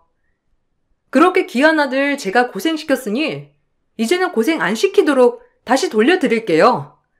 잘 받으시고 저한테 감사해 하세요. 시모가 염치 없이 독서를 쏟아낸 순간 전 역대급 복수를 준비했습니다. 전 바로 남편에게 이혼 소장을 날렸고 소장에 적혀있는 사연은 남편의 도박과 시댁 식구들 부당 대우였죠. 시댁은 난리를 치며 소장이 말이 안 된다며 저에게 따졌죠. 네가 드디어 미쳤구나. 아빠 보내더니만 정신까지 같이 보낸 거니? 도박은 무슨? 우리 아들처럼 청렴결백한 애가 어디 있다고? 너 지금 일 안 한다고 우리 아들 무시하는 거야? 그래, 어디 한번 해보자. 부모도 없는 게 어디서 함부로 말을 해? 네가 네 아빠 있을 때나 당당하지. 이제 부모도 없는 고하면서 뭐가 이렇게 당당한 거야? 당당 못할 이유가 뭔데요? 당신 아들이 청렴 결백한다고? 참나. 당신 아들 사회에서 아주 개판이야. 제대로 알고나 말해. 당신 아들이나 딸이나 남한테 어떻게든 빌붙어 먹으려고 발악하는 거 보이지도 않겠지. 당신조차 그러니까. 앞으로 두고 보면 알겠죠. 당신 아들이 밖에서 뭐라고 다니는지. 너 진짜 미쳤니? 이게 어디다 대고 당신 이래? 부모 없는 거 티내니? 내가 이래서 엄마 없이 자란 애들을 싫어하는 거야. 그래도 돈 좀 있다고 이쁘게 봐줬더니만 아빠나 자식이나 생각하고는. 됐다. 나도 너 같은 며느리 필요 없으니까 이혼하려거든 재산이나 제대로 분할해. 우리 아들 네 아빠 회사에서 일한 거 알고 있지? 그 값은 두둑히 줘야지. 네. 그 값 제가 다 청구할 거니까 걱정하지 마세요. 그나저나 그쪽 아드님이 얼마나 크게 벌려놓았는지 수습이 될지는 모르겠네요. 뭐 그거야 그쪽에서 알아서 할 일이니까 나중에 후회나 하지 마세요. 남편은 그동안 도박에 빠져 정신을 놓고 있었더라고요. 아빠 회사에서부터 수상했던 행적은 바로 인터넷 도박에 빠졌기 때문이었어요. 업무에 집중하지 못하고 인터넷 도박을 했던 거였죠. 차곡차곡 전 증거를 모아 이혼을 청구했고, 당연히 그동안 생활비도 내지 않고 오히려 돈놀이로 빚까지 만들었으니 재산 분할할 것도 없었어요. 시모가 그간 저에게 했던 말들도 모두 증거로 제출했고, 전 남편과 시모에게 위자료를 받고 이혼을 하게 되었어요. 그 뒤에는 더 큰 사건이 기다리고 있었는데 남편은 대출을 받다 못해 개인 사채까지 끌어다 쓰면서 어마어마한 빚을 졌더라고요. 그제야 사태의 심각성을 알게 된 시댁에서는 그제야 저에게 미안하다고 사과를 했지만 전 이미 끝난 일이라 잘라냈어요. 사실 아빠는 저에게 기업 지분을 모두 넘겨주셨고 전문 운영인을 앉혔어요. 말 그대로 기업 지분 자체는 그대로 저에게 넘겨주신 거죠. 그 사실을 알고선 시댁에선 더욱 저에게 매달렸지만 전 냉정하게 그들을 끊었습니다. 몇 년이 지난 지금도 시댁 식구들은 남편이 벌인 도박빚을 아직까지도 갚고 있다고 하더라고요. 거기다가 남편은 정신을 못 차렸는지 지금도 일도 제대로 안 하고 일용직으로 생활을 전전하고 있다고 하네요. 아빠가 돌아가시고 난 후에 하늘에서 벌을 받은 게 아닌가 생각하고 있답니다. 요즘은 제 인생을 위해서 더 집중하면서 살고 있어요. 여러분들도 자신의 인생을 더 귀중하게 생각하시고 행복하게 지내시길 바랄게요. 안녕하세요. 외동딸로 태어나 부모님의 온갖 사랑으로 컸고, 그런 제가 엄마 아빠가 반대하는 결혼을 하겠다고 하자 아버지는 뒷목을 잡고 쓰러지는 지경에 이르렀어요. 그때는 사랑이 뭔지 그렇게 눈에 멀어서 이 남자가 아니면 안 되겠다는 마음이었습니다. 저랑은 정확히 12살 차이가 나는 사람이었고, 전 그때 대학생이었어서 그런지 부모님들은 절레절레하며 쌍심지를 켜고 반대하기에 이르렀어요. 온갖 반대가 심해지자 오히려 사랑의 불이 붙어 그때는 아무것도 보이지가 않았고 기어이 사고를 쳤어요. 어떻게 네가 우리한테 이러냐? 뭐? 애를 배? 아이고, 네 나이 지금 고작 24살인데 어떻게 결혼을 한다는 거야? 꿈도 크고 야망도 컸던 네가 고작 애 엄마나 되려고 이러는 거니? 아빠가 널 어떻게 키웠는데 이렇게 뒤통수를 쳐? 그리고 상대가 뭐? 몇 살? 절대 안 돼. 아빠 눈에 흙이 들어가도 그 사람이랑은 결혼 안 되니까 그리 알아. 너 이제 외출 금지야. 아빠, 미안해. 근데 나 이 사람 아니면 안 될 것 같아서 그래. 그러니까 그냥 한 번만 눈 감아줘요. 내가 더 잘할 테니까. 아빠 말 틀린 거 하나 없어. 여자는 결혼하고 애 낳으면 인생 끝이야. 알아? 그냥 애 엄마로 전락하는 거라고. 네가 뭐가 아쉬워서 이빨 청춘에 그러고 사니? 엄마는 그 꼴 못 본다. 그리고 애 아빠가 핸드폰 가게에서 일한다며. 그건 아닌 것 같아. 엄마가 핸드폰 가게에서 일한다고 지금 반대하는 줄 아니? 인상도 그렇고 뭔가 열심히 살려고 하는 것 같지가 않아서 그래. 엄마가 어떻게 알아? 우리 용현 씨 그런 사람 아니야. 내 뱃속의 애랑 나랑 책임져 주겠다고 했다고. 나 이 결혼 할 거야.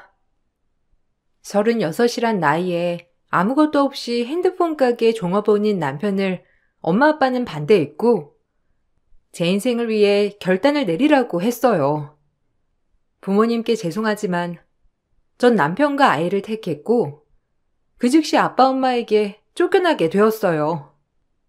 그 당시 의대를 다니고 있던 터라 부모님의 기대가 어마무시하게 컸던 걸 알았기에 부모님의 그런 행동이 야속하지만은 않았고 내가 잘 사는 모습을 보여주면 된다고 생각했어요. 하지만 현실은 역시나 녹록지 않았고 정말이지 힘든 역경 속에 늘 속상한 시기였답니다. 너 학교 보내줄 돈은 없는 줄 알아. 솔직히 우리 애도 앞날이 창창한데 지금 애한테 발목 잡혀서 이게 뭐니? 그리고 난 애 못 키워준다. 그러니까 네가 알아서 키우고 알아서 해결해. 아, 우리 아들 혼자 벌어서 살면 안 되고 네가 틈나는 대로 아르바이트해서 살림에 보태라. 너네 친정 부모님도 그렇지. 어떻게 외동딸을 쫓아내니? 뻔뻔도 하지. 죄송해요. 저한테 기대가 크신 만큼 실망도 커서 그래요. 너무 그렇게 저희 부모님 얘기하지 말아주세요. 어머님도 성에 차지 않겠지만 제가 어머님 마음에 들도록 이랑 어머님 보필 잘하도록 할게요. 그러니까 너그러이 봐주세요. 부잣집 딸내미라고 그렇게 나를 설득시키더니 결국엔 쫓겨나? 우리 아들 팔자 비긴 클렀다. 막말로 20대인 너를 그냥 먹여 살리는 거지 뭐니 그게? 너네 부모님도 참 양심 없다. 어떻게 입 하나를 더 붙이냐고 우리 집에. 얼마나 속이 상하면 그러시겠어요. 그리고 제 뱃속에 용현 씨 아이도 있는데 그렇게 말씀하지 말아주셨음 해요. 어려가지고 따박따박. 그래, 너 잘났다. 어쨌든 꽁으로 이 집에서 먹고 살 생각은 말어. 너도 뭔가를 해야 할 거야. 부모님께 쫓겨나 아직 능력을 다 펼치지 못한 남편 때문에 결국 시댁에 들어가서 살 수밖에 없었어요. 시어머니 또한 아직 대학생인 저를 받아들이기 힘들어 하셨고 전 그렇게 눈칫밥을 먹어가며 출산을 했답니다. 우여곡절이 많았는데 아이를 보니 모든 고생이 잊힐 만큼 행복하고 기쁘더라고요. 그리고 아이를 낳고 다짐했어요. 그 어느 누구도 우리 아이에게 손가락질을 할 수 없게 키우겠노라고 말이죠.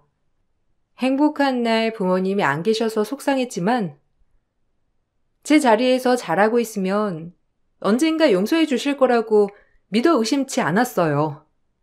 한참 아이를 낳고 바쁘게 육아 중이었을 당시 친척분께 아버지가 사고로 돌아가셨다는 소식을 듣게 되었고 그날로 부랴부랴 친정을 찾아갔답니다.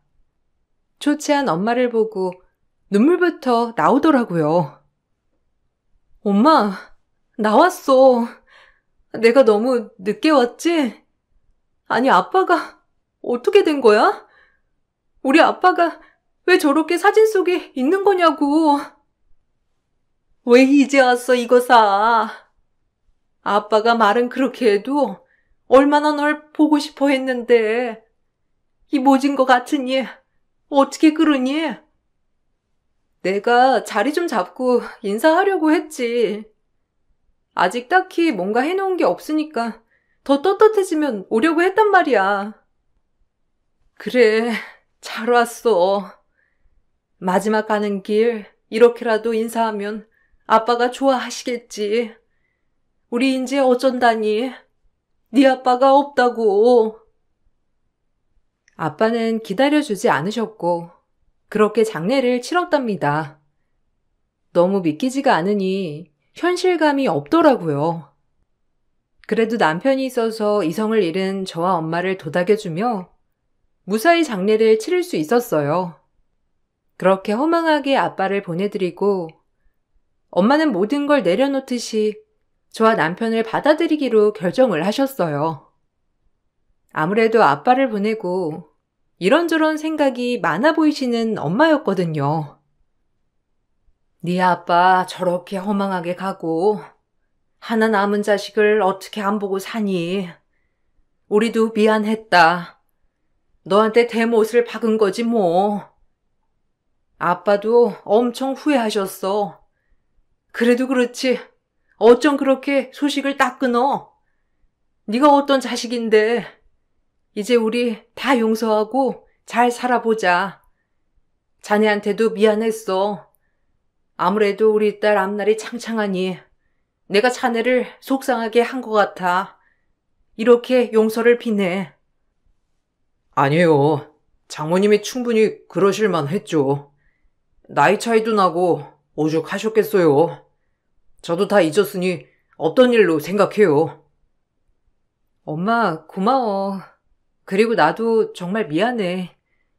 아빠한테 못했던 거 그동안 엄마한테 다 갚으며 살게. 받아줘서 너무 고마워요. 그렇게 저희는 눈물의 화해를 했어요. 엄마는 제 결혼을 반대한 것이 미안해서 정말 잘해주셨고, 제 남편에게도 모든 걸 다 해주시려고 했어요. 친정이 여유가 있는 편이어서 그런지 남편 핸드폰 가게도 차려주고 시댁에 얹혀 살고 있던 저희에게 신혼집도 작게나마 얻어주셨답니다. 엄마는 그럼에도 제 남편에게 정말 미안해하는 마음을 가지고 계셨죠. 아유, 이서방, 그렇게 반대한 게 너무 후회돼. 진작 받아들일걸. 어차피 일이 이렇게 될 줄 알았으면 좋은 게 좋은 거라고 웃으며 맞이해 줄걸. 내가 이서방 볼 때마다 미안해 죽겠다니까. 너한테도 그렇고 앞으로 잘해줘야지. 엄마 마음 그이도 다 알 거예요. 그러니까 너무 걱정 마. 우리 다 잊었어. 부모로서 당연히 할 수 있는 걱정이지. 그렇담 다행인데 아직도 마음에 걸려서 그래. 행복하게 살아도 모자랄 판에 괜히 반대했나 싶어서 더 잘해야지 뭐. 이렇게 엄마는 모든 것에 용서를 구하고 저희를 위해 다 해주시려고 했답니다. 시댁이 여유 있지 못한 형편이었어서 온갖 생활이며 모든 걸 친정엄마가 도와주었어요. 남편은 친정엄마가 차려준 핸드폰 가게를 처음엔 열심히 하는 것 같더니만 점점 나태해져만 가더라고요. 본인이 어렵게 일군 것이 아니기 때문에 그다지 열정이 없어 보였어요. 참 답답하더라고요. 자기 오늘도 안 나가? 아무리 직원이 있다고 하더라도 사장이 맨날 귀찮다고 안 나가, 비 온다고 안 나가. 너무한 거 아니야? 내가 다 힘들어서 그래. 네가 나가서 돈을 벌어봤냐? 뭘 했냐? 뭘 한다고 그렇게 나를 가르치려 들어. 나이도 어린 게. 돈을 벌어보진 않았지만 그래도 열심히 해야 하는 건 알지. 그래도 엄마가 차려준 건데 열심히 좀 해. 그래야 더 잘 되지. 뭐 생색내냐? 솔직히 장모님이 나한테 지은 죄가 있으니 잘해주는 거지. 아니야? 그때 얼마나 나를 경멸했어. 그때만 생각하면 피가 거꾸로 솟아. 그러니까 당연히 잘해야 하는 거지. 너랑 네 딸 데리고 살아주는데 내 말이 틀려? 여태까지 그런 생각을 가지고 살았던 거야? 아, 진짜 너무한다. 어떻게 그런 말을 아무렇지도 않게 해? 그리고 과거잖아. 과거가 없앤다고 없애지냐?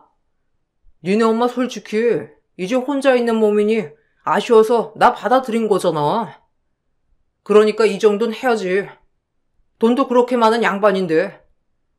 내가 아들처럼 지내는 걸 바랄 거 아니야. 너도 그러니까 내 바가지 긁지 말아라. 짜증나니까. 남편의 말이 정말 서운하고 속상했어요. 물론 엄마에게 상처받은 마음은 알지만 모든 걸 미안해하고 물심양면 금전적으로 도와주는 엄마한테 저런 마음을 가지고 있다는 게 정말 화가 나더라고요. 하지만 남편은 본인의 마음을 내비친 후 점점 더 심하게 본인의 짜증을 풀어내더라고요. 마치 복수를 하듯이 엄마와 저에게 막말을 일삼았고 너무 속상해서 눈물을 흘린 때였어요.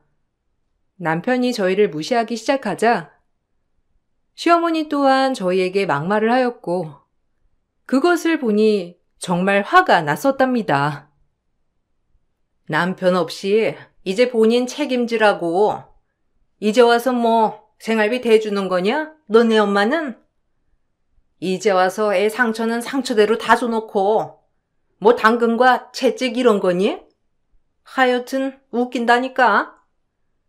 막상 잘해주는 김에 나 코트나 한 벌 해달라고 해라.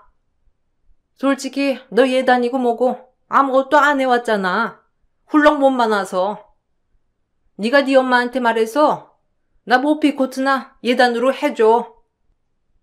어머님, 너무하시네요. 지금껏 오빠 가게에 저희 집에 그리고 생활비 모든 걸 다 해준 엄마한테 고작 한다는 소리가 그런 말뿐이세요? 어쩜 그렇게 받은 건 모르세요? 엄마가 준 생활비 다 어머님 밥 사드리고 병원 모셔가고 한 금액이에요. 오빠가 뭐 가게를 열심히 해서 돈을 벌어오는 줄 아나 보죠? 이제 저도 저희 집 무시하는 발언하면 정말 안 참을 거예요. 너 지금 나이도 어린 게 어른한테 말대답하는 거니? 이래서 근본 무시 못한다는 거야. 어린 나이에 애 낳아서 온 주제에 나한테 할 말 못할 말 딱딱거리는 거 보니 네 천성 안 봐도 보인다. 더 이상 말 섞지 말자. 말 조심해 주실래요? 임신은 뭐 저 혼자 했나요? 어머님 아들 먼저 질타하세요. 그럼 나이도 많은 주제에 이렇게 제가 말하면 기분이 좋으세요?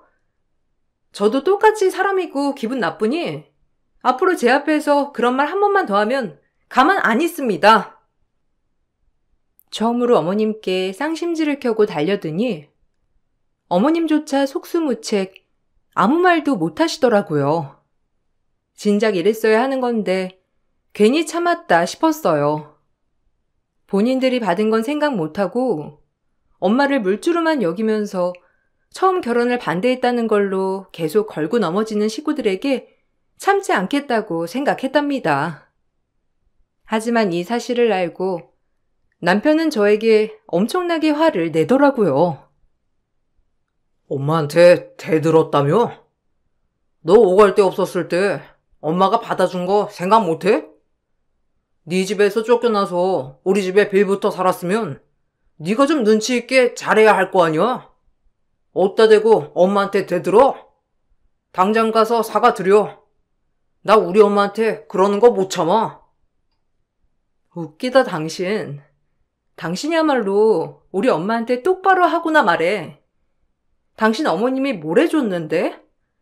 나 애 낳고도 아르바이트 했고 어머님이 뭐 나한테 땡전 한 푼 보태주면서 그러는 거야? 그리고 내가 왜 당신 집에 들어가 살았는데? 애는 나 혼자 만들었니? 당신들 사람 한참 잘못 봤어. 어리다고 무시하나 본데 나도 생각이라는 게 있거든. 그러니까 뚜껑 열리기 전에 건들지 마. 이게 어디서 말대꾸를? 내가 너랑 몇 살이나 차이가 나는 줄 알아? 진짜 어이없네. 대들지 마. 진짜 화낸다. 남편 또한 제가 이런 모습을 보이자 깨갱하는 모습을 보였고 그 모습에 정말 속이 다 시원하더라고요. 저는 이 집에서 가족이 아닌 것 같았습니다. 이제 나도 내 실속을 잘 챙기며 살아야겠다고 다짐했고, 하나뿐인 우리 엄마를 잘 챙겨야겠다 싶을 때, 엄마는 루게릭병을 진단받으셨어요. 점차 걷지 못하게 되면서 몸이 굳어가는 병이었고, 왜 시련이 나에게만 찾아올까 싶어 모든 게 원망스러웠어요. 그러면서 엄마에게 불효를 저질렀을 때가 생각이 나서 정말 속이 상했어요. 어떻게 하면 엄마한테 받은 모든 것을 갚을 수 있을까 생각하며 눈물만 흘렀답니다. 그리고 현실을 부정하면서 아닐 거라고 되뇌었어요. 왜 엄마가 하필 그런 병이야? 엄마마저 없으면 나 어떻게 살라고. 아닐 거야. 절대 아니야. 다른 병원 가보자. 아니야. 이게 내 운명이지 뭐. 엄마가 가는 날까지 너한테 신세지지 말아야 할 텐데. 이제 어쩐다니. 우리 어린 딸 두고. 내가 어떻게 사지가 굳는단 말이야. 아휴, 왜 하필 우리한테 이런 일이 일어나는지 모르겠다. 그래도 엄마 힘내볼 거야. 당연하지. 엄마 고칠 수 있어. 요즘 현대의학이 얼마나 대단한지 몰라서 그래? 걱정 마. 내가 엄마 어떻게든 고칠 거야. 엄마 괜찮아. 뭐 살 만큼 살았지. 그래도 너희한테 짐 안 들려면 살 만큼 살더라도 열심히 치료 받을 거야. 걱정 마. 그런 소리 하지 마. 엄마는 100살까지 산다니까? 절대 그렇게 갈 수 없다고. 그러니까 제발 그런 말 마세요. 애써 저를 걱정시키지 않으려고 웃어 보이는 엄마를 보니 마음이 찢어졌답니다. 이 소식을 남편도 알게 되었고 남편 또한 진지하게 걱정을 해주더라고요. 그래도 사이럽시고 장모를 걱정하는 모습을 보니 진정으로 남편인 것 같아 기분이 묘했어요. 이럴 땐 또 내 편인가 싶은 것이 찰나에 결혼을 하길 잘했다고 생각이 들었거든요. 외동딸이었기 때문에 그래도 의지는 됐거든요. 루게릭병, 내가 알아보니까 엄청 빠르게 진전되는 사람이 많더라고. 어머님 올해가 한갑이신데 사이로서 아무것도 해드린 것도 없잖아. 정말 미래가 어떻게 될지 모르는 입장에서 어머님 스위스 여행이나 보내드리는 거 어떨까 싶은데. 여유가 있으셔도 한 번도 즐기면서 사신 적 없잖아. 스위스가 그렇게 경치가 끝내준대. 그런 거라도 실컷 보셔야지. 우리 엄마 진짜 잘못되는 걸까? 아니야. 아닐 거야. 이런 일이 나한테만 일어날 리가 없잖아. 엄마 분명 오래 사실 거라고. 그래. 근데 앞날은 모르는 거니까 내가 사이로서 해드릴 수 있을 때 해드리고 싶어서 그래. 그동안 못나게 군 거 같기도 하고 너무 죄송해서 그래.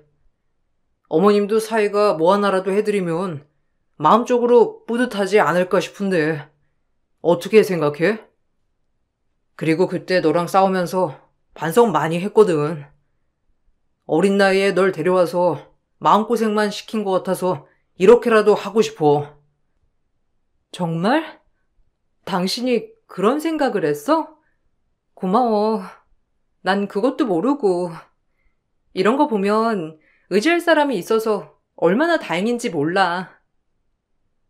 남편은 엄마의 몸이 더 안 좋아지시기 전에 본인이 환갑 기념으로 스위스 여행을 시켜준다고 하더라고요. 다 알아보겠다면서 말이에요. 처음으로 이렇게 엄마를 생각해주는 남편을 보니 그래도 사이 노릇은 하는구나 싶었고 차라리 몸이 점점 안 좋아진다고 하면 빨리 즐길 걸 즐겨도 좋겠다 싶은 마음이 들었어요. 하루를 슬픔에 허비할 수 없다고 생각했거든요. 남편은 본인이 아는 사람이 있다며 엄마의 여행 코스를 짜기 바빴고 내심 엄마도 남편의 말이 참 고맙다고 했습니다. 말씀은 안 하셨지만 늘 남편에 대해 걱정을 하셨던 엄마였기에 이번 기회에 남편을 다시 본 계기가 된 것 같아 뿌듯도 하더라고요. 에고, 그래도 장모라고 환갑기념으로 그 비싼 해외여행을 시켜준다니 고맙네. 우리 딸 두고 나중에 갈 일을 생각하니 마음이 안 좋았는데 엄마가 마음을 놔도 되겠어. 그래도 있는 동안 재활도 열심히 하고 치료도 열심히 할 거니까 걱정하지 마. 엄마, 내가 더 효도도 많이 하고 정말 잘했어야 했는데 내가 못나서 엄마한테 뭐 하나 딱 해드릴 게 없어서 슬프네. 뭘 그런 말을 하고 그러니? 넌 존재 자체가 엄마한텐 선물인데 다 괜찮아. 이런 게 사는 거지 뭐. 엄마 걱정은 마라. 사람 죽고 사는 거 어떻게 마음대로 되겠니? 네 아빠 봐라. 엄마도 뭐 열심히 치료하다가 어쩔 수 없으면 가는 거지. 근데 걱정은 마라. 엄마 악착같이 치료받아서 꼭 건강해질 거니까. 불치병이라고 하더라도 난 비켜갈 거다. 그러니 힘내자고. 그렇게 엄마의 스위스 여행이 확정이 되었고 우리 엄마 환갑날 스위스 여행 보내준다는 남편의 감동에 저 역시 시어머니에게 잘해드려야겠다고 생각했답니다. 그래서 깜짝으로 어머님이 좋아하는 한우를 사들고 시댁에 갔더니 우연히 듣게 된 남편과 시모의 대화에 주저앉았고 지상 최대의 복수혈전을 시작했답니다. 내 인생을 다 바쳐 그들에게 복수할 생각을 했어요. 어차피 말 안 통해서 한국 못 와. 재산부터 챙겨야지. 그때 어차피 애엄마는 어리바리해서 내 말만 들은 거니까 상관없어. 지가 나 아니면 어떻게 살려고 그러겠어? 나이도 어린데. 이제 장모만 거기서 처리하고 그 돈 우리가 꿀꺽하면 돼. 내가 중개인이랑 다 섭외해 놨거든. 엄마 아들 진짜 똑똑하지? 루게릭이라니. 누구한테 민폐 끼치려고 살아있으려고 해? 역시 우리 아들이라니까. 내가 너 한가닥 할 줄 알았지. 어차피 네가 지 딸을 책임질 사람인데 이 정도는 해줘야지. 스위스는 안락사가 합법이니까 거기서 중개인이 가이드인 척하면서 병원에 데리고 갈 거고 바로 안락사 진행시킬 거야. 어차피 죽어질 목숨인데 빨리 처리하면 좋잖아. 재산도 이제 애엄마 시켜서 슬슬 내 이름으로 해놓고 해야겠어. 내 남편이지만 치가 떨렸답니다. 전 그 길로 이혼소장을 접수했고 엄마가 해준 신혼집마저 바로 부동산에 내놓았어요. 그리고 중개인의 번호를 알아내 남편의 모든 계획을 불개했어요. 그런데 여기서 놀라운 사실 하나가 있더라고요. 심부름센터를 통해 남편의 죄를 입증하려고 중개인을 찾는 과정에서 정말 기가 막힌 사실을 알게 되었거든요. 다름 아닌 그 중개인은 알고 보니 정가 14범의 사기꾼이었고 남편에게 사기를 치려고 했던 겁니다. 안락사를 연결해 주는 게 아니라 돈만 받고 잠적할 계략이었던 것이었죠. 멍청한 남편은 제대로 알아보지도 않고 제 재산에 눈이 멀어 하루라도 빨리 일을 처리하다 막대한 돈을 날리게 되었어요. 그리고 그 중개인은 저한텐 싹싹 빌면서 모든 돈을 토해낼 테니 신고를 하지 말라고 빌더라고요. 뭐 신원도 안 알아보고 바로 돈을 붙이니까 저야 얼씨구나 싶었죠. 이 돈 다시 돌려드릴 테니까 신고는 말아주세요. 저도 사실 스위스까지 가는 건 무리라고 생각했거든요. 아니 그리고 어떻게 사위가 장모를 해야 한답니까? 저도 인간 말종이지만 그 사람도 사람이 아니던데요? 뭐 줘야 돈이라도 받으니 그렇다 치지만 그런 생각을 가진 사람은 거르셔야 할 겁니다.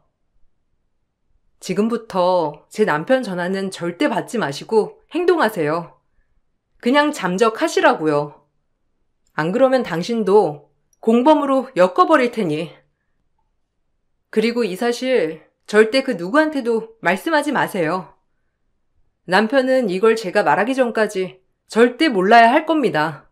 명심하세요. 전 남편이 있는 돈 없는 돈 끌어모아 중개인에게 넘긴 돈을 모두 다 받을 수 있었고, 이 사실을 모르는 남편은 중개인에게 죽자사자 연락을 하게 됐답니다. 시어머니의 집을 담보로 받은 대출금이었기에 똥줄타게 돈을 찾으려고 노력하는 남편이었죠. 아니, 어떻게 된 거야? 네가 하는 계획대로라면 지금쯤 사돈은 스위스에 가야 하는 거 아니니? 그리고 왜 소식이 없어? 좀만 기다려. 왜 이렇게 전화를 안 받지? 날짜도 지났는데 연락도 없고. 이놈 잠적한 거 아니야? 그럼 안 되는데.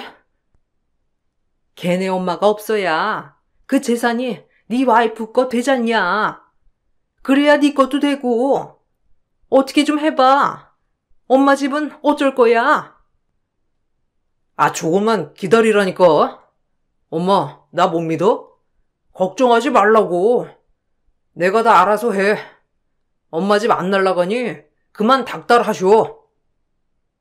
남편은 시어머니에게 그렇게 큰 소리를 쳤지만 결국엔 제 이혼소장에 당황을 하였고 절대 이혼을 할 수 없다며 길길이 날뛰는 모습을 보였어요.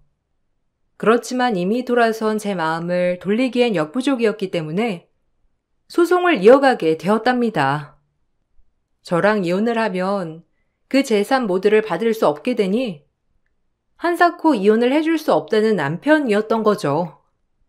제가 뭘 알고 있는 줄도 모르면서 저렇게 뻗팅기는 남편을 보니 더더욱 용서가 되지 않더라고요. 뻔뻔함이 하늘을 찌르다 못해 뚫을 것 같았어요. 당신이랑 못 살아. 내가 모를 줄 알았니? 엄마 환갑기념으로 스위스 여행은 무슨? 장모를 해야 할 생각을 했던 너란 인간 정말 끔찍해. 내가 눈이 돌아도 한참 돌았지.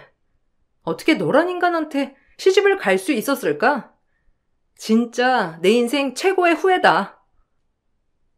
무슨 말이야? 장모님 위해서 스위스 보내드리려고 했는데 갑자기 왜 이혼 소송을 거냐고? 내가 너랑 이혼할 것 같아? 이혼해야 할 거야. 엄마를 스위스에서 영영 못 돌아오게 하고 내 재산을 네 앞으로 해놓을 속셈 내가 모를 줄 알았니? 근데 어쩐다니? 우리 엄마 루게릭 아니야. 오진이란다. 동명이인 환자가 있어서 오진이라고 판명 났어. 너 어쩔 거니? 뭐? 오진? 아니, 그럴 리가 없잖아. 어떻게 그런 큰 병원에서 그런 실수를 해? 거짓말 마. 너 지금 연기하는 거지? 우리 엄마가 루게릭이란 걸 바라고 있던 인간처럼 그렇게 아니라고 외면하네? 그래, 이게 너란 인간의 실체지. 기다려라. 이제 더 이상 자비란 없어. 그동안은 그냥 너랑 결혼했고 내가 참고 잘 사는 것이 최고의 효도라고 생각했는데 너같이 무능력하고 게다가 인간 같지도 않은 인간이랑은 더 이상 못 살겠다. 잔말 말고 이혼해줘야 할 거야. 이혼해줘야 하는 이유는 차고 넘쳐. 사실 한우를 들고 시댁에 방문한 날 엄마의 병명이 오진이었다는 것을 말해주고 싶었으나 그날 이렇게 일이 터져버린 거예요. 그리고 남편의 진짜 속마음 또한 알게 되었고 모든 정이 다 떨어져서 이혼 소송을 걸게 됐던 겁니다. 큰 병원이었지만 신입 간호사가 동명이인 차트를 띄워놓는 바람에 의사 또한 실수를 한 것이었고 죄송하다고 거듭 얘기를 하더라고요. 하지만 그로 인해 제가 엄마에게 더욱더 잘해야겠다는 뜻이 생겨서 오히려 이런 사건이 고마웠어요. 모든 게 나에게 준 기회 같아. 원래도 엄마에 대한 소중함이 있었지만 이번 일을 계기로 엄마가 내 옆에 없으면 안 될 거라는 걸 느꼈거든. 아빠 못가지 내가 옆에서 더 챙겨주고 잘해줄게. 그리고 내가 효도하는 것도 보고 가야지. 100살까지 사셔야 돼. 아이고, 우리 딸 철들었네. 그러게. 다시 한번 열심히 행복하게 살아야겠다는 생각이 든다. 기회라고 생각해야지. 그럼 진짜 내가 그동안 못했던 효도 다 할 테니까 엄마는 그대로 받기만 하면 돼. 알겠지? 이제 딸내미한테 기대고 사셔. 엄마 또한 남은 생 더 열심히 행복하게 살라고 이런 일이 벌어졌나 보다고 하더라고요. 그리고 전 제 행복을 위해 열심히 남편과 법적 싸움을 이어갔습니다. 혼인신고부터 지금까지 생활비는커녕 단 한 푼의 수익도 주지 않은 남편이었고, 저희 엄마가 그동안 생활비며 가계보증금 모든 걸 다 해줬다는 증거자료가 채택이 되었어요. 그로 인해 무능력한 남편에다가 매일 친정에 기대서 살았던 남편은 양육권과 친권 모두 저에게 넘기게 되었답니다. 엄마를 스위스에서 안락사를 시키려고 했다는 것은 중개인이 도망감에 따라 증거를 사용할 수 없었어요. 남편은 그 돈의 행방을 찾으려고 중개인을 고소한다 어쩐다 했지만 사실상 저희 엄마를 해하려고 했던 것을 본인이 직접 인정하는 꼴이었기 때문에 그 돈을 포기했더라고요. 어쨌든 엄마와 제 동의 없이 중개인을 이용해 안락사를 시행하려고 시도를 했기 때문이에요. 본인 자체가 투명하지 않으니 사기를 당해도 속수무책 당할 수밖에 없었답니다. 인과응보라고 하는 거겠죠? 전 중개인에게 남편이 준 돈을 받았기 때문에 충분하다고 느껴졌어요. 그 돈은 시어머니의 집 담보대출금이었거든요. 결국 저와 남편은 이혼을 하게 되었고, 남편은 저에게 다달이 양육비와 함께 위자료를 줘야 했어요. 그러면서 앞으로의 앞날이 아득했는지 싹싹 빌기 시작했답니다. 중개인이 다 불었다고? 아, 그 돈 내놔. 엄마 집까지 담보 잡아서 대출받아 만든 돈이야. 너네 엄마 재산이 좀 많냐? 그 재산으로 다 갚을 예정이었는데 그 돈은 내 거니까 당장 내놔. 안 그러면 진짜 가만 안 있을 거야. 그건 내 거잖아. 벌 받은 거라고 생각해. 그렇게 돈돈 하더니. 우리 엄마 골로 보낼 생각하고 받은 위자료 치곤 너무 작지 않니? 내가 어리바리하다고? 과연 그렇게 생각해? 아휴, 너 같은 늑대를 만나서 나 자신 고생했다. 이 돈이라도 받아야지. 능력도 없고 잘난 척만 하고 이뤄놓은 것도 없는 무식한 인간아. 제발 갱생하고 살아. 넌 네 복을 걷어찬 거야. 내가 이렇게 무릎 꿇을게. 제발 돈 돌려주면 안 될까? 아니면 가게라도 다시 하게 해주라. 진짜 열심히 살게. 장모님이 주신 생활비랑 이것저것이 이제야 소중하게 느껴져. 진짜 반성 많이 했다니까. 우리 사이에 애도 있잖아. 막노동을 뛰더라도 네 힘으로 살아 이제. 우리 엄마가 굳이 널 도와줘야겠니? 말 그대로 넌 남인데 이제 알아서 살아. 그리고 애 핑계 대지 마. 네가 언제 아빠인 적 있었니? 맨날 칠렐레 팔렐레. 더 이상 너 같은 인간이랑 엮이고 싶지 않다. 내 꽃 같은 젊음을 너한테 낭비했다고 생각하면 피가 거꾸로 솟지만 그것 또한 내 불찰이니 받아들여야겠지. 잘 살아봐. 그동안의 남편과의 일화가 머릿속을 스쳐 지나가면서 정말 모든 것이 다 생각나더라고요. 친정 아빠의 반대, 그리고 엄마의 반대. 이걸 다 뚫고 선택한 사람이었지만 이런 사람이었다니 참 씁쓸했어요. 어른들이 반대를 할 땐 이유가 있는 건데 왜 하필 이런 반대를 무릅쓰고 결혼했을까 하니 후회가 밀려왔답니다. 하지만 그것 또한 제가 선택한 몫이고 제가 감내해야 한다고 생각했어요. 이로써 한 단계 더 성장한 것 같다는 생각이 들었답니다. 이제부터 똑바로 살아야겠다고 생각이 들었거든요. 외동딸로서 엄마를 지켜야 하고 그리고 사랑하고 소중한 아이가 있기 때문에 그때랑 달랐거든요. 내가 이렇게 빌어도 안 되겠니? 다시 한 번만 기회를 줘. 내가 진짜 마지막이라고 생각하고 너랑 장모님한테 잘할게. 늦었어. 내가 미쳤다고 예비 범죄자랑 다시 살아? 그거야말로 정신 못 차린 애지. 다른 건 다 참아도 그런 인간이랑 못 살아. 그리고 엄마가 정말 싫어하실 거야. 당신 같은 인간꼴을 보고 싶겠니? 아이 아빠니까 이 정도로 참는 것만 알아도. 진짜 아이를 생각하고 나한테 미안하다면 깨끗하게 끝내자. 어차피 내가 선택한 사람이니 후회도 내 몫이니까. 더 이상 힘 빼고 싶지 않아. 남편은 무릎을 꿇고 애원했지만 엄마를 해하려 한 남편을 도저히 용서할 수 없었어요. 엄마는 제가 이혼을 하자 오히려 좋아하셨답니다. 이제 제 인생 펼치며 살라고 응원도 많이 해주셨어요. 그리고 전 아주 큰 용기를 내어 휴학한 대학교에 늦가기 재학생으로 다시 복학을 하였답니다. 늦은 나이에 복학을 했지만 정말 이 꿈같은 캠퍼스 생활이 너무 행복하더라고요. 이렇게 좋은 걸 놔두고 왜 험난한 길을 택했나 싶기도 하고요. 의대이기 때문에 공부할 양이 어마어마하지만 그래도 주말엔 아이와 시간을 같이 보내려고 노력한답니다. 평일엔 감사하게도 친정엄마와 시터 이모님의 도움으로 아이의 케어를 할 수 있답니다. 제가 하루라도 빨리 자리를 잡아서 아이와 엄마를 행복하게 해드려야겠다고 생각했어요. 요즘만 같아선 너무 행복하다. 너도 학교 열심히 다니고 우리 손주 재롱 보는 나게 행복하고 요거 안 나왔으면 어쩔 뻔했어.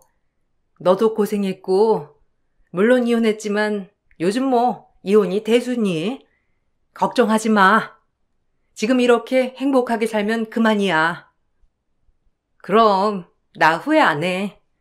그리고 이렇게 이쁜 애가 있는데 왜 후회해? 엄마 건강하지. 나 앞길 탄탄대로지. 그리고 우리 애 건강하지. 지금 이 행복 영원했으면 좋겠는 심정인걸? 앞으로 두고 봐. 내가 더 열심히 살아서 보란듯이 성공할 거니까. 비록 결혼은 실패했지만 그래도 금쪽 같은 내 아이와 나의 영원한 한편인 우리 엄마가 있기에 행복하답니다.